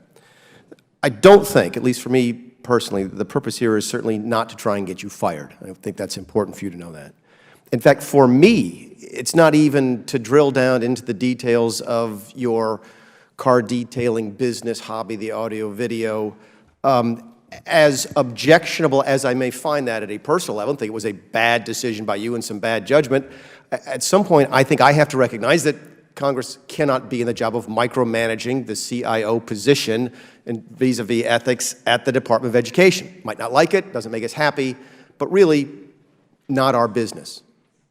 You start screwing around, Mr. King, it's a different story. But the folks who work for you, I think we have to rely on the process. The OIG gets involved, the ethics gets involved, and we may disagree with the decision, but that's not the purpose here, is to second guess, at least in my mind, whether or not what you did was right or wrong, or whether the process of examining was right or wrong. The purpose of being here is what you're responsible for doing for the folks that we represent, and the taxpayers, and the 139 million people whose records you hold. And as we discussed last time, Dr. Harris, when you were here in November, it's not just the ordinary stuff that I give to Target. You have my bank accounts. That's a whole different level of serious than when I swipe my card at the gas station or I buy something at Target. So I don't want us to get distracted on whether or not it was a business or a hobby or you reported on your tax returns and lose in that minutia the fact that this is really dangerous stuff when it goes into the wrong hands. So I want to pick up with where you and I were, Dr. Harris, in November, when you said something that's caught my attention, and we talked about it briefly when you said it wasn't so much a money issue that you had in dealing with cyber at the DOE as it was getting the talent. And you said, look, we're a little tiny agency. It's not very sexy. We can't get the people. And I asked you, I said, look, we have other good people in other areas of the federal government, in other silos. It is sexy. The Air Force, for example, does a tremendous job on this. DOD regularly does a really good job on this. There are other agencies. What have you been able to do since November, Dr. Harris, to try and draw on the resources available to us as a federal government in order to help protect the data of these taxpayers? Very, very pleased to announce that in addition to becoming a little more aggressive in bringing in our own talent, we have taken advantage of what digital services has to offer. They have been in a number of times to talk to us about best practices and help us strategize. We are moving forward with DHS for the CDM Phase 2 project that will allow us to put more sensors and collect more data across our ecosystem than we've ever been able to do before. So I think from that perspective— collecting data, again, this is not my area of expertise. I'm more worried about you securing the data than collecting it. So tell me why that's relevant. Collecting it will allow us to secure it. Okay. It's in real time that we're able to use our network access control and our data loss prevention that will actually, for example, stop you from sending unencrypted and specifically PII information outside of our ecosystem, as well as stopping folks from coming inside. Mr. King, what have you done since we were here last? I don't think you were here in November. I may be wrong, but what have we done in the last couple of months to make sure that we get access to the talent that you need to do this job properly? We have added a new chief security officer on the education department side who, to your point about military experience, is a retired military officer who comes to us from the Department of Defense and brings expertise on cybersecurity. We are in the process of adding additional talent on the federal student aid side, but we have to acknowledge this is a challenge across the federal government of recruiting adequate talent, and we need to continue to invest as a country in STEM education so that we have the prepared cybersecurity workforce not only that the government needs, but that the private sector needs as well. Dr. King, I'll close by saying this. While we're not here to deal with the details of your personal situation within the agency, to the extent your activity impacts on what people feel about working at the DOE, it certainly is relevant. And that's why I think you're getting all the attention today, and rightfully so. But let me close by saying this. While we're not here today to have anybody fired, at least in my mind, lose the data, and it's a different story. Start losing people's bank records, and as unpleasant as this hearing may have been, it's going to be a whole different level of unpleasant. Lose the data, and the next explanation you're going to have to give to this committee is why you shouldn't be fired. That's as plain as I can put it. So as reasonable as I'm trying to be today in laying out for you what we're not here to try to accomplish, you can expect me and others to be fairly unreasonable with our patients next time if you lose the stuff. So please, don't lose it. Thanks. Thank the gentleman. Now recognize the gentleman from Texas, the subcommittee chairman on information technology, Mr. Hurd, for 5 minutes. Thank you, Mr. Chairman, and thank you, Secretary King, for being with us today. And I'd like to echo some of my colleagues' good work on the two-factor authentication. I know the difficulty of that, and I'm confident y'all are going to get the 5%. And I'd also say that using the new authorities in FITARA to get the FSA CIO under control of your own CIO is important. And if you think there are additional authorities that you need in order to have the right management structure in place, we're here to help. The one thing I would caution is saying that we're doing great work. Let's raise our gaze. as Speaker Ryan likes to say, and we should not be saying just implementing one part of a larger strategy is good enough. I think we should be talking about when 95% of the recommendations by the IG are approved, that's going to be great work. When there are not repeat findings, as you mentioned earlier today, Mr. Harris, that would be good work. Secretary King, has Mr. Harris been given a performance plan since you've been in your new role? When Dr. Harris was directly reporting to me, we had a performance agreement around goals that would be accomplished, and those goals were accomplished over the 2015 year. That is related to the progress that we've seen in many areas of cybersecurity. Has he been giving a progress review? We met throughout the year for review of his progress and an end-of-year conversation about the overall performance. On each of those occasions, although I did express appreciation for the progress we were making, I also conveyed the urgency of continued progress on cybersecurity. And we already said, he mentioned he got an outstanding performance. So my question is, and this is going to you, Mr. Harris, what is EDL?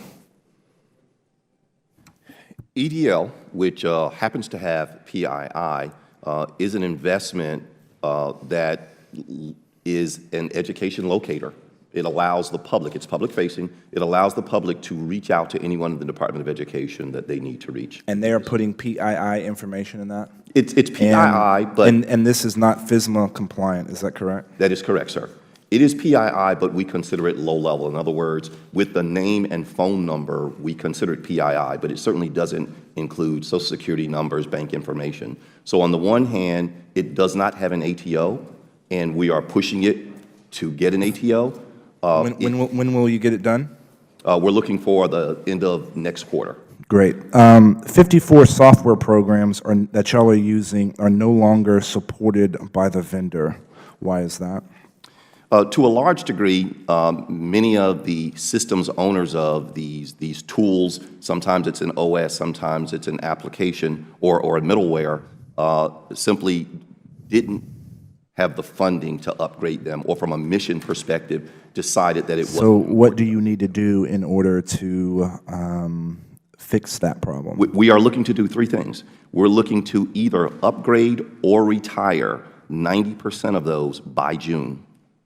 The remaining will have to have documentation that says the Department of Education accepts the risk. We will absolutely not allow anyone to sit out there and just say, well, we'll do it at some point. Secretary King, if that's accomplished by June, I would say that's a pretty significant achievement. Secretary King, and I'm not trying to be coy here, do you know what COBOL is? Yes. Okay. I'm not familiar with the technical details of the coding language. It's a coding language. But I am aware of what COBOL is. It was old even when I was going through university in programming. I take exception to that, Mr. Hurd. And y'all have over 1 million lines of code on that. However, we were told at the last hearing on November 17th that the Department of Education does not use COBOL. Is that correct, Mr. Harris? And I was referring to outside of the FSA ecosystem, and that is why I said we don't use it. I wasn't talking about FSA, to clarify. So now that that FITARA is giving you more authorities in which to oversee FSA, what is your plan with getting rid of COBOL? It's a good question, and based on the information I'm provided, COBOL is old. However, the latest version is considered secure. It has all the patches. From a business perspective, FSA is indicating, the FSA CIO is indicating that their business decision is to stay on the current version of COBOL and continue to keep it updated. I do want to engage the CIO at FSA about moving away from COBOL, not because the software version is insecure, but because the talent necessary to manage that platform is, as you can imagine, dwindling.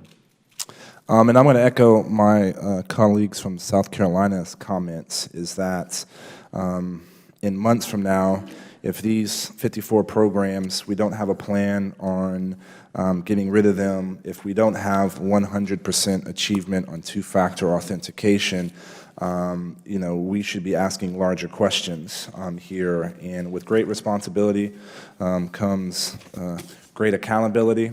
And we're going to make sure y'all have all the responsibility, have all the tools you need to get the job done, and we're going to hold you accountable. I yield back.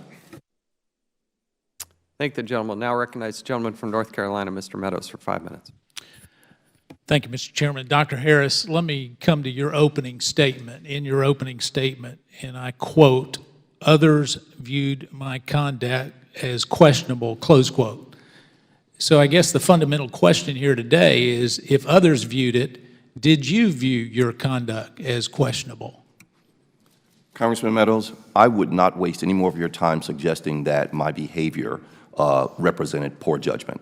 After talking So your with the action IG, is questionable? Talking with the IG, after all of the interventions with leadership, in hindsight, absolutely, poor judgment. Right. I make no excuses. All right. So, Ms. Winchell, I would believe that you take ethics pretty seriously given your job. Is that correct? That's correct. So when you hear a complaint, you get on it right away. Is that correct? Yes. And so no time lapses between when you hear about it and you work towards remedy? Well, we would evaluate the allegation and try to obtain as much relevant information before we took action. But Okay. yes, we would try to do that as swiftly as possible. Sure. Mr. King, is that your testimony as well? You take it real serious? Absolutely. Okay. Can either of you, Ms. Winchell or Mr. King, explain to me why the Inspector General gave you a report on April of 2013, and they had to do a follow-up 2 years later and said that they had never heard from anybody? Why would that be? Mr. King, you may want to answer since it was directed to you. On March 23rd of 2015, in response it says, and I quote, "To date, we have not received a response from the Office of the Deputy Secretary concerning the findings that they gave on April 2nd of 2013. Why would they have not had a response in 2 years, if you take it seriously? When I joined the department in January of 2015, the IG explained that there was an addendum to the report that was forthcoming. But that's not what this is saying. I'm going back to the original report. When they put in the report on April 2nd of 2013, you know what they heard from you guys? Crickets. Not a single daggum response. Ms. Winchell, you want to respond to that? Well, I can't speak for why the Office of the Deputy Secretary didn't respond to the IG, but I can tell you that we met in the Office of the General Counsel to consider the report, in April, in the March-April timeframe in 2013. And at that time, we understood from the IG that the offending conduct had ceased. But we also understood... How did you figure that out? Who talked to Dr. Harris? Because you didn't talk to him, according to your note, right, until a year later. And you take everything real serious, and yet, according to your memo, you didn't talk to Dr. Harris until March 12th of 2014, almost a year after the IG submitted a request. Why would it take a year? Well, we were waiting for the feedback from the U.S. Attorney's Office to see what, if any, action that they were going to take on these. We understood that the conduct had ceased. Actually, how did you understand that? Pardon? Did you go and talk to Dr. Harris? I understood it from the IG. Hold on just a second. You understood it from the IG's report. No, I didn't. And they were waiting for a response from you. It's in my notes that at the time that we had these conversations, that the conduct had ceased. I did not talk to Mr. Harris personally. So you're in charge of ethics. Yes. And you're taking somebody else's word that the conduct has ceased a year later? My understanding is that Deputy Secretary Miller, after receiving the initial IG report, consulted with the Office of General Counsel and spoke directly with Dr. Harris, giving And Dr. said it was Harris okay. counseling. No, giving him counseling that there was a appears. Now, how is that your understanding? Did you talk to Tony Miller about that? That's my understanding from the staff, the Deputy Secretary's office. Okay, well, overlap between Mr. King, let me tell you what's troubling here. I don't know if Dr. Harris's actions are the most troubling or your cover-up of it is the most troubling. Mr. King, because let me tell you the concern I have. Everybody can make a mistake. But the minute that it was put forth by the OG, everybody, Ms. Winchell and Mr. King, you should have been all over this and saying that this is a problem. And let me tell you the reason why I'm so concerned. I've been visiting federal employees, and you know what I constantly hear is that there's a double standard for the people at the top and the rank and file federal workers. And today, listening to this testimony, I tell you, I hope they're not watching because they would use a different word for bovine waste than what is used here. So I just want to be clear that I took this incident very seriously. No, you haven't, because your responses, I would disagree, Mr. King, because your responses indicate that nothing has happened in terms of retribution. No one's been fired. In fact, you approved a big bonus for Dr. Harris. No, there's been no consequences. I disagree. There have been 4. What's the consequence? There have been 4 counseling sessions. Okay, so his consequence is that he's had counseling sessions. Had counseling sessions, corrected the behavior. The behavior ended in 2013, fully 2 years before I joined the department. And how do you know that? Based on the findings of the IG addendum. But how do you know that? The IG completed the investigation and provided an addendum. But the IG said it was a business. 2013. The IG said it was a business, and Ms. Winchell disagrees. And with the indulgence of the chair, I'll finish with this. President Obama sent an executive order just a few weeks ago on Second Amendment. The guidance with that said that if you have a business card, you're in the business of selling firearms. So in light of that, Ms. Winchell, is the president wrong or are you wrong?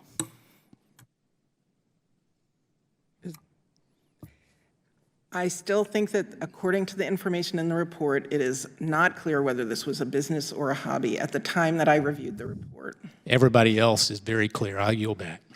Thank you. I'll now recognize myself.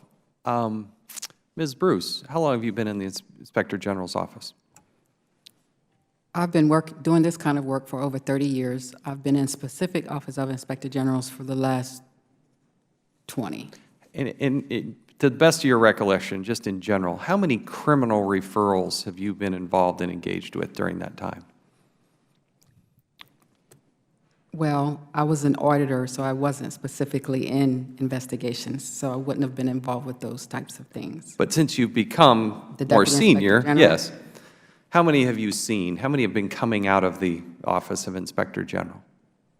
I would definitely have to get back with you on that. But it's a handful, right? This is not something that happens week in and week out.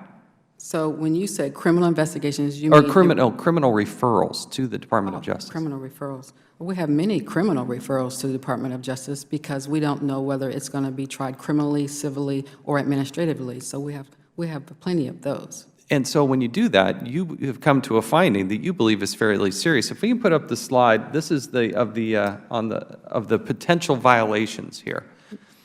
So this is the slide of the potential violations coming out of the IG to the Department of Justice. Now, the Department of Justice didn't come to a conclusion and say, you are absolutely wrong. They just decided not to prosecute, correct? That's correct. The Department of Justice declined prosecution in favor of administrative remedies. So we can take that slide down.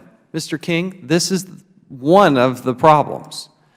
Because the Department of Justice believes that you, as the acting secretary, have the ability within your realm to enact the remedies, they decide not to prosecute. Don't come before this committee, as I believe you did, to try to infer that because there was no prosecution, there was nothing wrong there. Are you telling me, Mr. King, that Ms. Bruce and the Inspector General is wrong on all 12 of those? Not even the standard of breaking the law, but as you said, you have listed out no violation of law, regulation, policy, or ethics. The IG doesn't make a conclusion. They provide findings. The general counsel then reviews those findings. They make a recommendation to. They make a recommendation to me. Yes. In this case. And you get to be, you're the final. And to my predecessor's predecessor. In each case, we took it seriously. We provided counseling. The conduct that was in question stopped in 2013. What is it that Mr. Harris did? And I want to explain the reason why I think this is so vital. We have thousands. How many people at the Department of Education? How many people work at the Department of Education? More than 4,000. Okay. Mr. Harris gets a $15,000 bonus. You probably didn't hand out a whole lot of those, but a lot of people didn't get bonuses, and probably most didn't get those high of bonuses. They work hard, they care, they're doing things right. They don't need counseling sessions. They don't need inspectors general to come in and interview them. They don't need to have a Department of Justice review their file. And put up the scorecard again. This is an objective. This isn't Congress. This is not some Republican or Democratic thing. Best places to work categories, the change between 2014 and 2015, every single key metric is down. Every single one. And it's listed as one of the worst places to work, and your turnover rate is near 10%. So, Mr. King, you can take that slide down. What is it that Mr. Harris did that justifies pulling money out of the taxpayer's pocket and giving him a $15,000 bonus? The evaluation for 2015 is based on the totality of performance. Yes, employee morale is very important to us, but it is also very important that we make progress on cybersecurity. As I indicated, we went from 11% at level 4. Can I stop you right there, please? You scored an F in what you self-reported. The Office of Management and Budget put out a cyber sprint.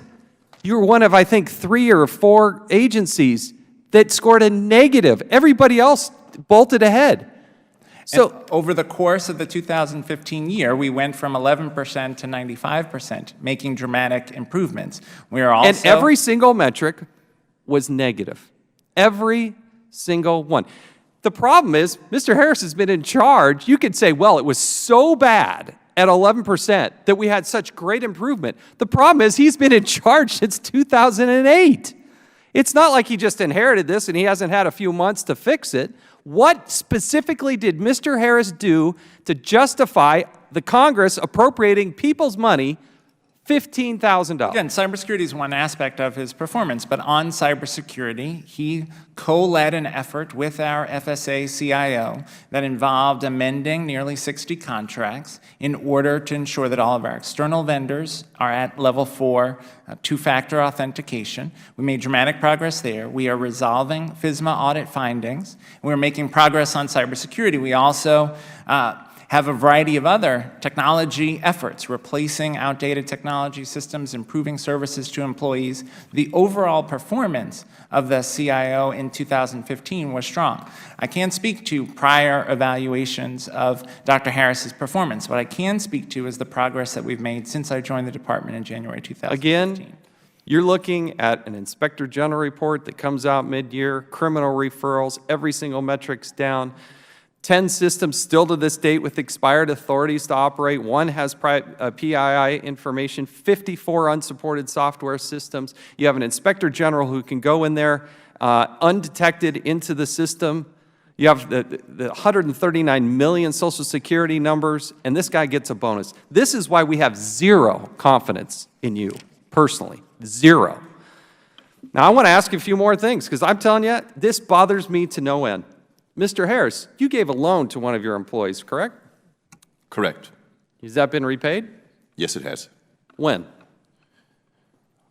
It was years ago. I don't have the exact date, but I can get you that. You listed 2 other jobs that you currently also have, right? You teach, correct? That is correct. How much time does that take?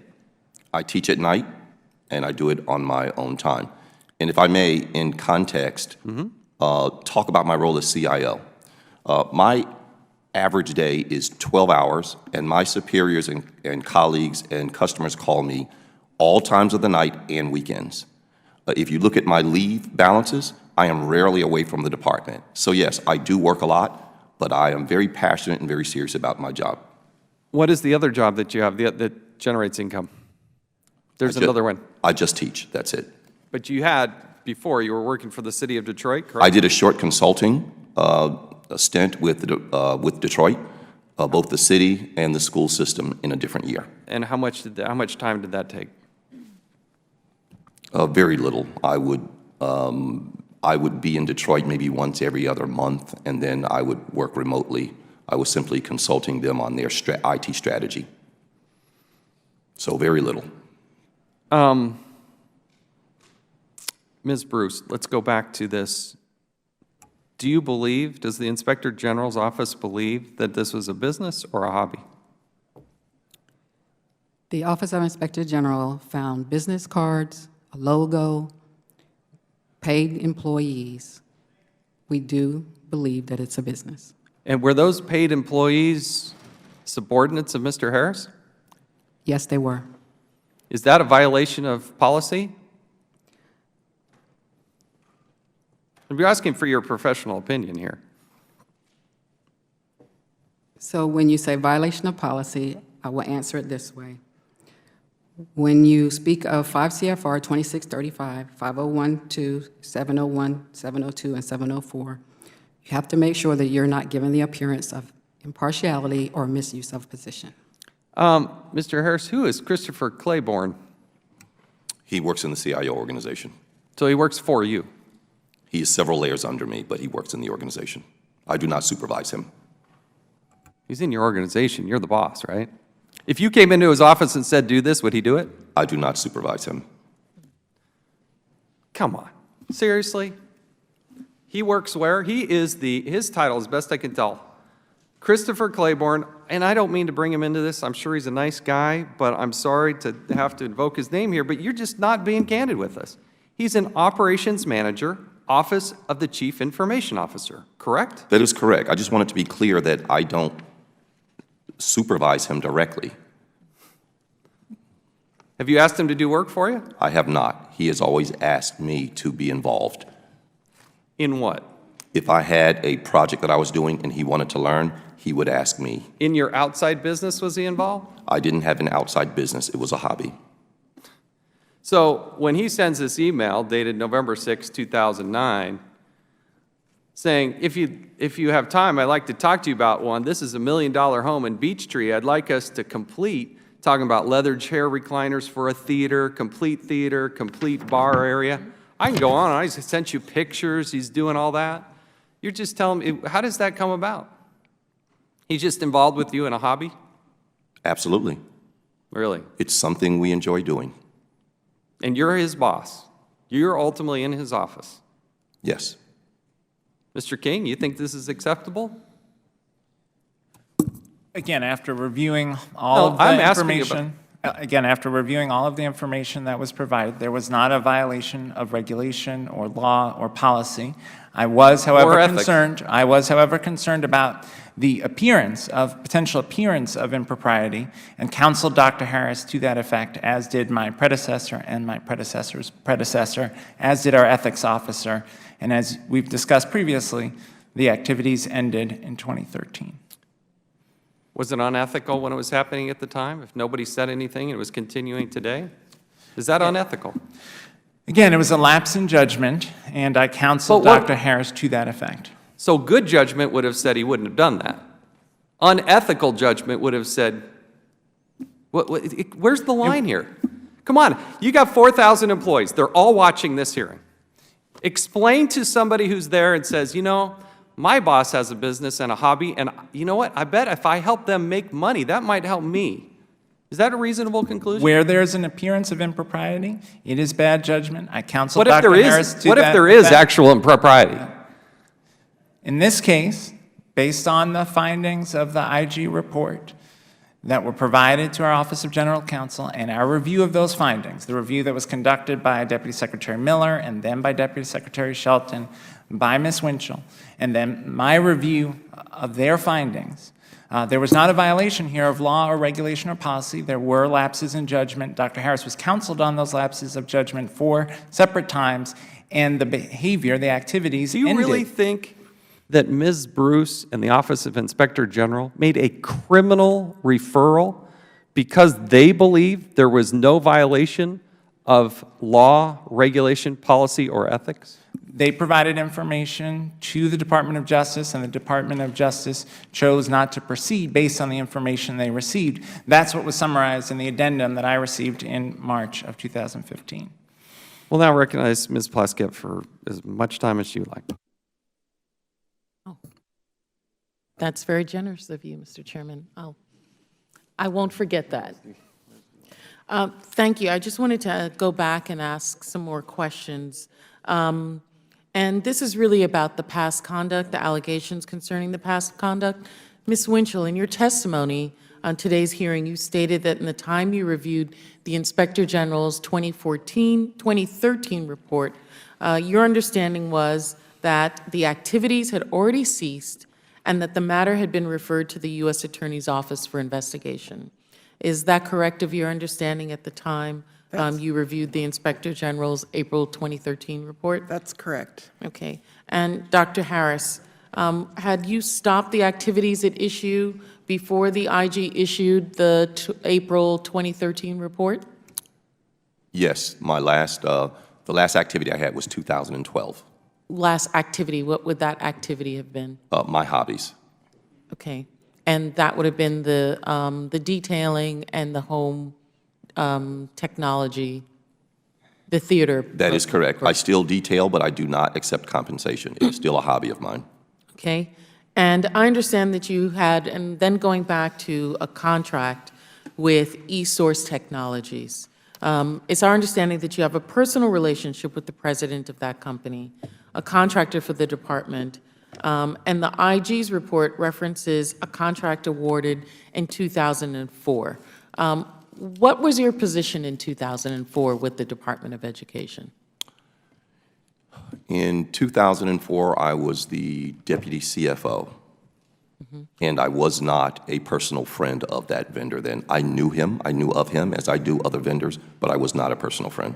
And were you involved in the procurement or the contracting as the deputy CFO in 2004? I may have sat on the panel, but I did not select the vendor. What does sitting on the panel mean? You simply review what the vendors provide. You're reviewing and then discussing with the others on the panel your recommendation? That is correct. Okay. So you were part of the group that made recommendations to the ultimate contracting, but you say you were not a personal friend. That is in correct. 2004. That is correct. When did you consider yourself a personal friend?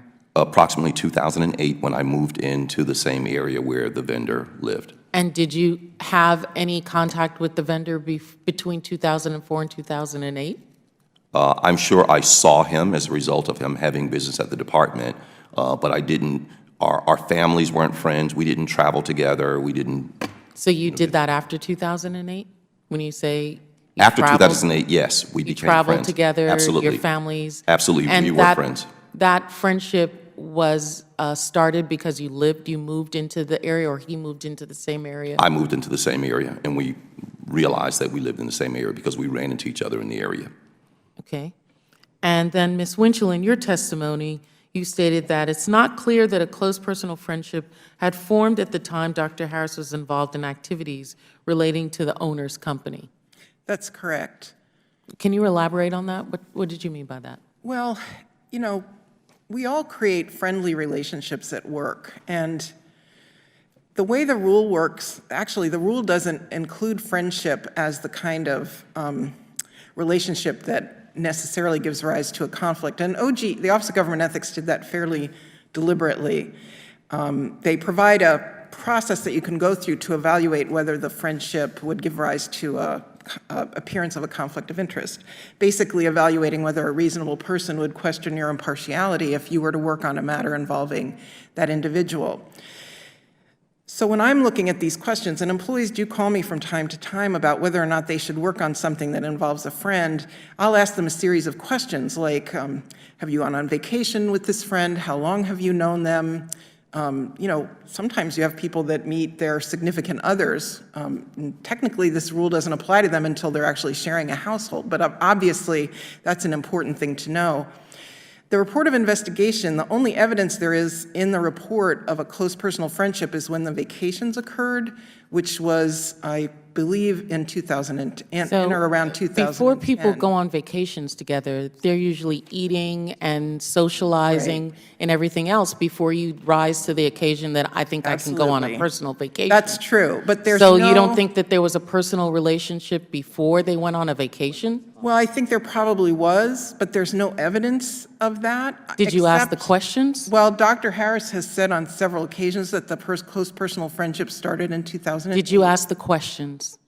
I did not ask that question at that time because I Those didn't series know. of questions that you ask employees when they call and ask, do I have a personal friendship? When you're looking into this, did you ask him those personal questions? Those series of questions? I did not ask those questions at the time. So you just took his word for when that personal friendship began? Yes, I did. Did you think in hindsight, does that make sense now? I mean, I've been in ethics counsel. I was counsel on the House Ethics Committee. Okay. And I think I would have gone back and looked because I don't want the employee to get into trouble.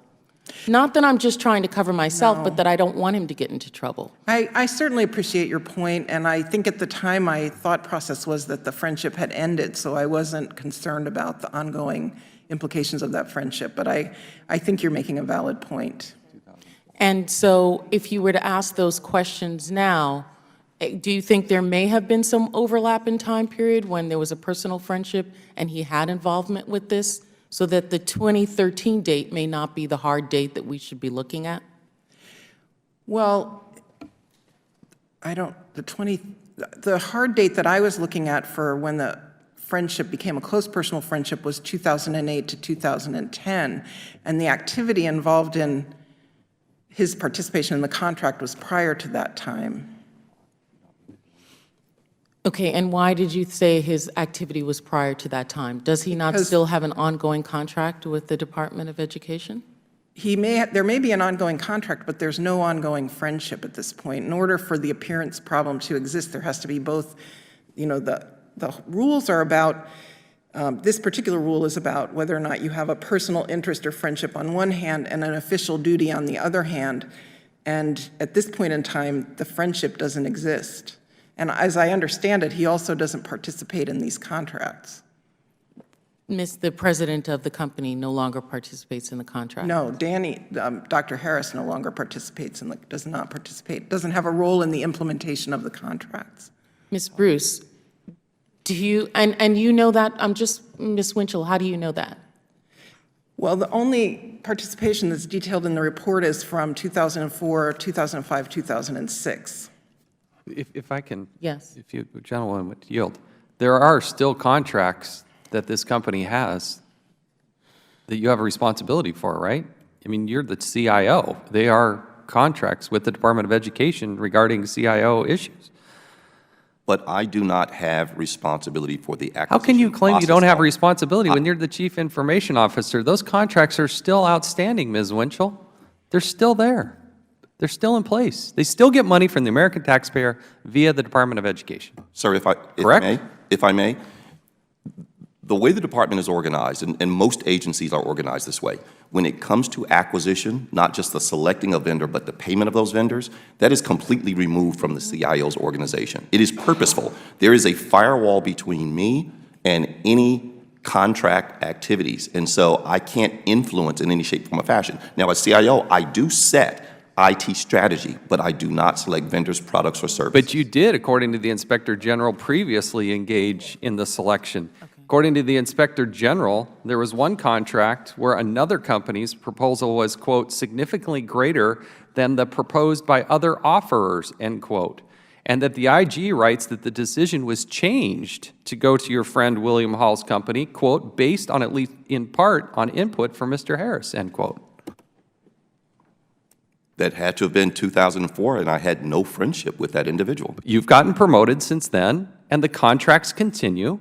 So to say that you have no interaction, no responsibility, you're the Chief Information Officer. This is the ethical problem that it then presents. because you did help them get this contract. I'm sorry, I disagree, sir. I'm sorry. What? You're the CIO, and they're a vendor. How do you not have responsibility for them? The firewall that's created on purpose with the contracting organization and the rest of the department, including CIO, and especially CIO when it comes to IT contracts, I am completely removed from and have no authority or influence on that process. That is the way we're organized, and most agencies are organized that way. So you have no input on whether or not they're effectively carrying out the contract that involves information services? That is correct. You don't send reports or anything to say, this relationship, this contractor is performing the duties that I need for my job correctly or incorrectly? That is the contracting officer representative's job. And where does the contracting officer get that information from? They get it from the project manager and the people working with the vendor, but they would not get it from me. And the project manager and the people working with the vendor would be your employees? That is correct. And would any of those employees be the people who worked for you on your hobby? No. Were they people who report directly to you and give you information about whether the contract was being performed properly or not? They would provide me briefings on the status of our various investments. And you have no input or say into whether or not that's yay, nay, okay, sounds good, That is let's correct. continue? From a contractual perspective, that is correct. Wait a minute. So you're saying that when your employees give you reports, you don't have anything to say about it? I will provide my input, but I don't make contractual statements. But you provide the input that then goes back to the contractual people who are determining whether or not this has been performed properly or not. I think that's an accurate statement. So you are in some measure involved in this, whether it be from you stating that the contractor has performed or not performed the work of the contract properly. Yes? I would still say that I'm removed Wait, from... that's yes or no? That's yes or no? I would still say I'm removed from the acquisition So process. I didn't ask you about the acquisition. I'm asking you if, as the CIO and the reports for the contract come to you, if you have any input in whether or not those are being performed properly or not. Yes. Thank you. So in that stating that, are there additional steps that you believe, Ms. Winchell, Secretary King, that should be taken to ensure that possibly we need to look at this a little further? Because it appears that when the IG made the report, you took at face value what the IG said and didn't do your own digging in this, Ms. Winchell. Well, I do rely on the IG report. That's true. I assume that they do a full and thorough investigation. So I did rely on the report. I don't do separate investigation. I don't have authority to do investigation, and have actually been instructed not to investigate wrongdoing because it can interfere with the IG's ability to do their job. But when you're counseling, these I do ask counseling sessions, you didn't think it was appropriate to speak with Danny on a more deeper level about what he was and was not doing? I did speak to him on a fairly deep level about how the rules apply to personal friendships, how they apply to relationships with subordinates, and also misuse of position and misuse of government equipment. We've actually had 2 lengthy conversations about that over the course of the last few years, focused specifically on the concerns raised in the report. Congresswoman, if I might, I think Yes. what you are raising is exactly the issue of appearance of impropriety on which Dr. Harris was counseled by Deputy Secretary Miller, then Deputy Secretary Shelton, and by me. It's the reason, my understanding, that he ended the relationship entirely in 2013 so that there would not be an appearance of impropriety. What is clear, though, on the sequencing of the contracting is that the only findings that the IG had was that the personal friendship began in 2008. These contract matters occurred in 2004. But again, in order to ensure that there is no appearance of impropriety, he was counseled on these matters and ended the relationship in 2013. Secretary King, you have an enormously important job. Your job is to educate the American children, our future. And you don't have time to be dealing with stuff like this. But what I'm finding in this hearing that's really disturbing is that it's taken all of these other members of Congress questioning Dr. Harris and going through this with a fine-tooth comb to find out that a lot of the statements that he's made in that IG report really don't cover up the entire truth of what was going on. To say that he was not involved in the requisition of the contract is correct after 2004. But to say he had no say and involvement in that contract is not a true statement. And I think that's not incumbent on you, sir. That's incumbent on Ms. Winchell, Dr. Harris, to be telling us the complete truth of it and not just concerned about making himself look like he had a hobby and was not so involved in the contracting with a personal relationship. That's what's disturbing to me.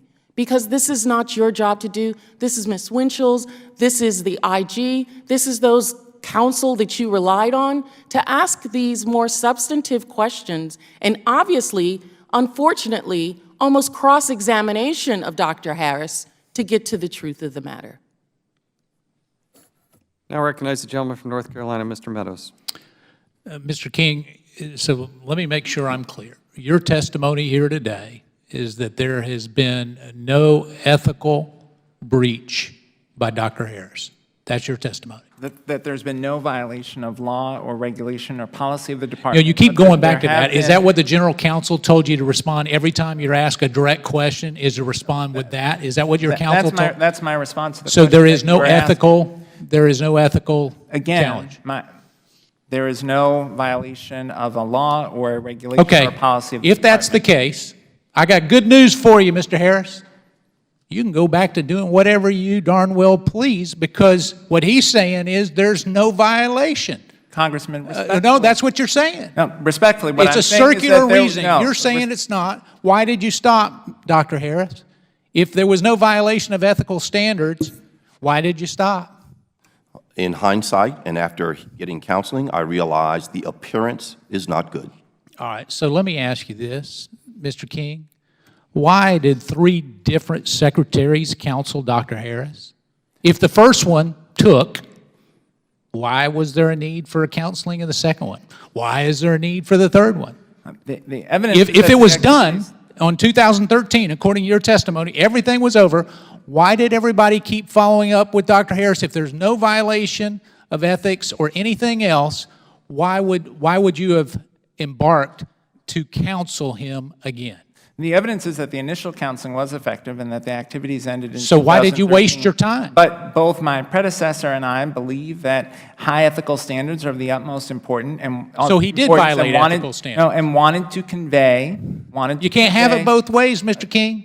You can't have it both ways. Again, we wanted to convey to Dr. Harris that there could not Let me even tell you what you're be conveying to the appearance American of people. impropriety. Let me tell you what you're conveying to the American people. And more importantly, to the 4,000 workers at the Department of Education, is that you can bend the rules. It just is a matter of who you are if you're bending the rules. And that's a sad commentary here today. Because, Ms. Winchell, you said that you go by what the IG has. Is that was your testimony, right? That's correct. Okay. If the IG said it was a business, which she did, why did you not go by that? But you questioned it there. Well, in all honesty, I'd have to go back and see exactly what the report said. But I've read it. I'm telling you, she said it. Your testimony, Ms. Bruce, was it a business? Correct. We said because income was being generated, it has a business logo, and employees were paid. It was a business. So why did you not take her advice? You did on everything else. Ms. Plaskett said that you should have done your investigation. You said you relied on it, but yet on the business part, you didn't rely on it.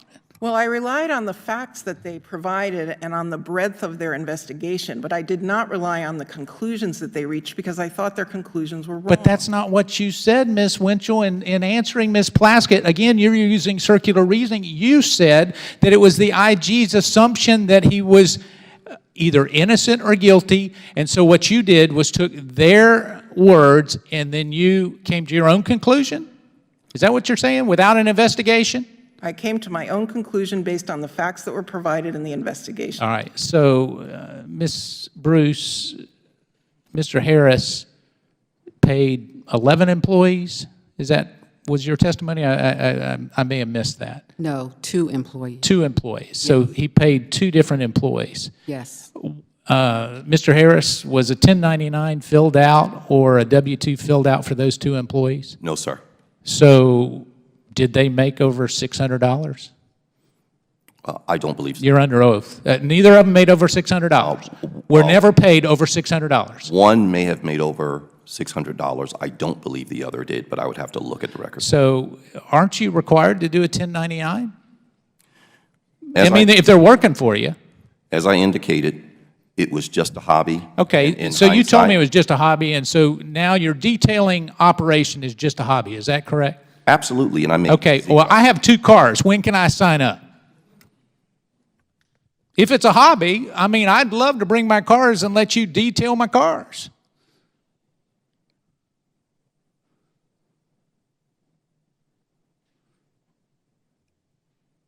Dr. Harris, I think you and I both know it's not just a hobby. It was a hobby, sir. Okay. Have you done any personal work for anybody, Ms. Winchell, Mr. King? I have not, sir. Ever? Ever. Okay. How do we go from here, Mr. King? Because it's not over with this hearing. I know a lot of people like to get prepared for a hearing and say it's all over, and it's not over. I can tell you, because we have a responsibility to the American people and responsibility to the federal workers who were whistleblowers, who are probably disappointed with your response today. So where do we go from here? Again, corrective action was taken. The behavior ended in 2013. Our focus at the department is on ensuring that we move forward on cybersecurity and the other urgent priorities of the department. We are making significant progress on cybersecurity, but we have much more to do to ensure that we are responding as best we can to the cybersecurity threats that exist. So let me close with this last question then. What message does it send to all the federal workers if we have someone who has been referred for criminal action by the OIG, who has been counseled 3 times for questionable behavior, and continues to get outstanding performance reviews and bonuses that would make most of us blush? What message does it send, Mr. King? The message is clear. Where there was the appearance of impropriety. I agree, the message is clear. Where but there was the appearance of impropriety, the employee was counseled by 3 deputy secretaries, by our ethics officer. And the checks kept coming. And the checks kept coming. The activities ended, and the employee understands the importance of not even allowing the appearance of impropriety. I'll yield back. Thank you, Mr. Chairman. Thank you. I have a few things to clean up. Mr. Harris,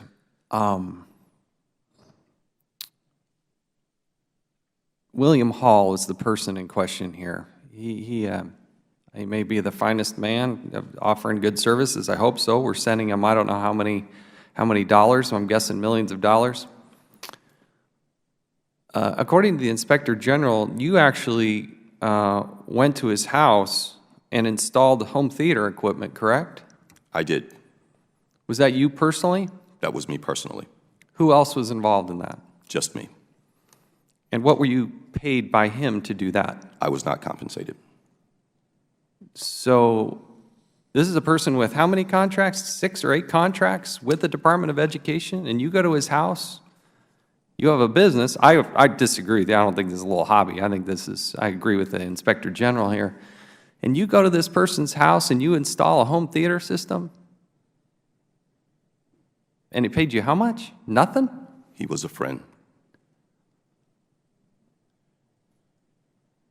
Mr. King, you don't see any ethical problem doing that?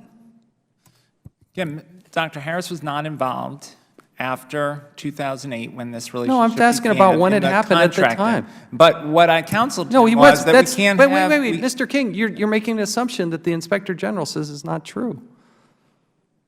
They laid out a case where Mr. Harris was involved, a contract was going to a different vendor, he got personally involved, and at least had some input, not saying the final decision, some input, and that contract was changed and given to William Hall's company.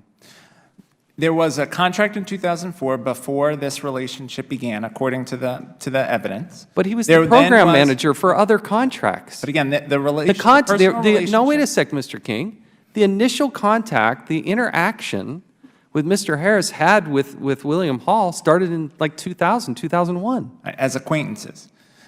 Based on So the it's an evidence- acquaintance. There's a based- standard between an acquaintance and a friend? Based on the evidence that was presented by the IG to our general counsel, there was I'm tired of hearing about you and your general counsel, okay? They can give you all the advice you want. You make the decisions. You're the decision maker. So let's just cut that part out and get right to the chase here. Hold on one sec. Hold on one second. You see no ethical problem with somebody who oversees and supervises the personnel who have to implement these contracts, with them personally going and installing home theater equipment to a company that I'm guessing makes millions of dollars from those contracts? As I indicated, I made clear in my counseling to Dr. Harris. If you're just going to read the same thing. There cannot be an appearance of impropriety to the extent that having But this I want to personal know if there relationship- was any impropriety. And in your mind, you're saying no. There What is I'm no saying is that impropriety. the appearance, as a result of the personal relationship, was a problem. Dr. Harris understood that. The relationship ended in 2013. I think Mr. Meadows is exactly right. You can't have it both ways. Either Mr. Harris violated no regulation, law, policy, or any ethical concern, and you should continue on, sir. According to Mr. King, continue on, play on. You've had nothing docked in your pay, nothing, you've progressed at every level. You got bonused up. I mean, you've had, what, almost $250,000 in bonuses over the last 11 years. Congratulations. And you had side businesses, 3 other jobs. You were people that had contracts with you that you were going to their home and installing theaters. You, over a 2-year period, exchanged 700 phone calls or text messages, you say. But you say, hey, there's no relationship. You still oversee those? I don't know how you get away with it. I really don't. I'm concerned about the other 3,900 and however many employees are out there. I think you're sending the wrong mix. And Mr. King, I hope at some point you do reevaluate and go through this.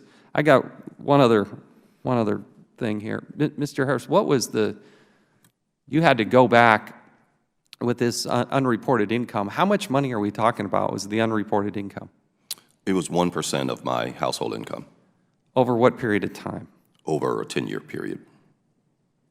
So over a 10-year period, you're making in excess close to $2 million during that time. No, sir.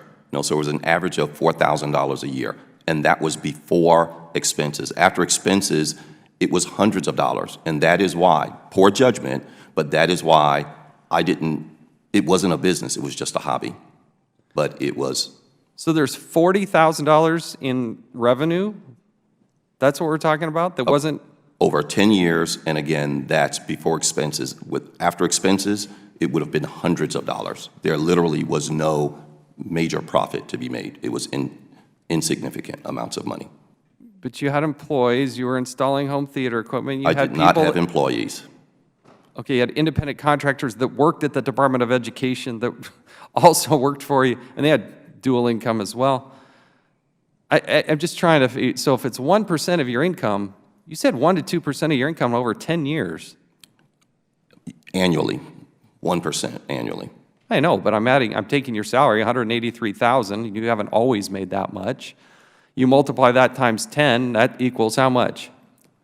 $1.8 million. Take what's 1 or 2% of that. Yeah, and you start to come up with tens of thousands of dollars that I just want to understand the gravity. We'll work on the math with you in the Department of Education soon. I could continue on, but we have exhausted this. I think you have, Mr. King, with all due respect, Ms. Winchell. Let me do this before he does. Ms. Bruce, we've talked about several things here over the last few minutes. You looked like you wanted to make some sort of comment there. Only that I know we spent quite a bit of time talking about business. The OIG at no time never was approached to get some additional information. We've always been available for that additional information. Our concern has not been business, it's been about earned income. So I wanted to make sure that point was made clear. When you asked me about a business, it was about earned income in our report, not necessarily about a business. And Ms. Winchell, the policy is any income above $200, correct? Yeah, actually, it's the law that governs the financial disclosure reporting. It's Right. $200 from any source. Because Dr. Harris didn't form a business, that would be over $200 from each person who paid him to provide a service in a given year. So for example, if he installed a home AV system for $700 and earned $700, he would need to report that. But if he detailed a car for $75 or $100, that would not need to be reported. Yeah, In other words, they don't have to. In my mind, it's actually more understandable, but, and why do we do that? Why do we get disclosures of $200 or more? Well, I can't speak for why the legislature set the $200, but the whole point of the system is to help the government identify and remediate actual and potential conflicts of interest. Yeah, it's an ethical issue. Exactly. Did he fill out a form for 10 years, or did he fill a form out for just 1 year? Mr. Harris actually has filled out his public financial disclosure form completely and in a timely manner every year. And when we've had questions that we needed to address on technical aspects of the form, he's I don't know how you come to the conclusion. It's kind of laughable almost that after this hearing, you still think he filled it out completely. Ms. Bruce, what did you find there? Our evidence showed that for the years in question, 2008, 9, and 10, there were no disclosures as far as the $200, in excess of $200. And Mr. Harris admitted that he's making money every year for 10 years, and there's 3 years that they didn't complete them. So you just said, this is what scares us to death. This is why we got a hearing that's going into hour 4, is because you still, as the ethics officer, you spent supposedly 8 hours a day working on ethics. Hard to believe that that happens. You still don't understand it. You still don't know that there's a problem. And Mr. King, you are enabling this. You are the decision maker. You've been given this mantle of trust from the President of the United States, and you're failing. And it's got to quit. You still don't know. He admitted right here just now that for 10 years he's been having this income. And the Inspector General is saying, why are you shaking your head? Back in the audience, just laughing at us. You're laughing at the American taxpayer. I don't know who that guy works for. I'm telling you, don't just sit there and laugh at us. I will follow this through. You didn't think we were taking this seriously.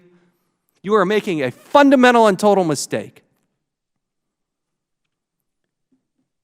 You're misusing American taxpayer dollars. We have vulnerabilities that are just unbelievable, and we will continue to pursue this.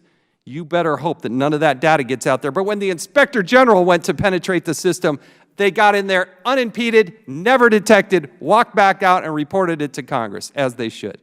Ms. Bruce, to the people that work in the Inspector General's office, thank you. Thank you for your good work. We wouldn't know about this without those good people doing tough, difficult work. Nobody wants to hear from the Inspector General, but they do some of the most valuable work that we have before us today.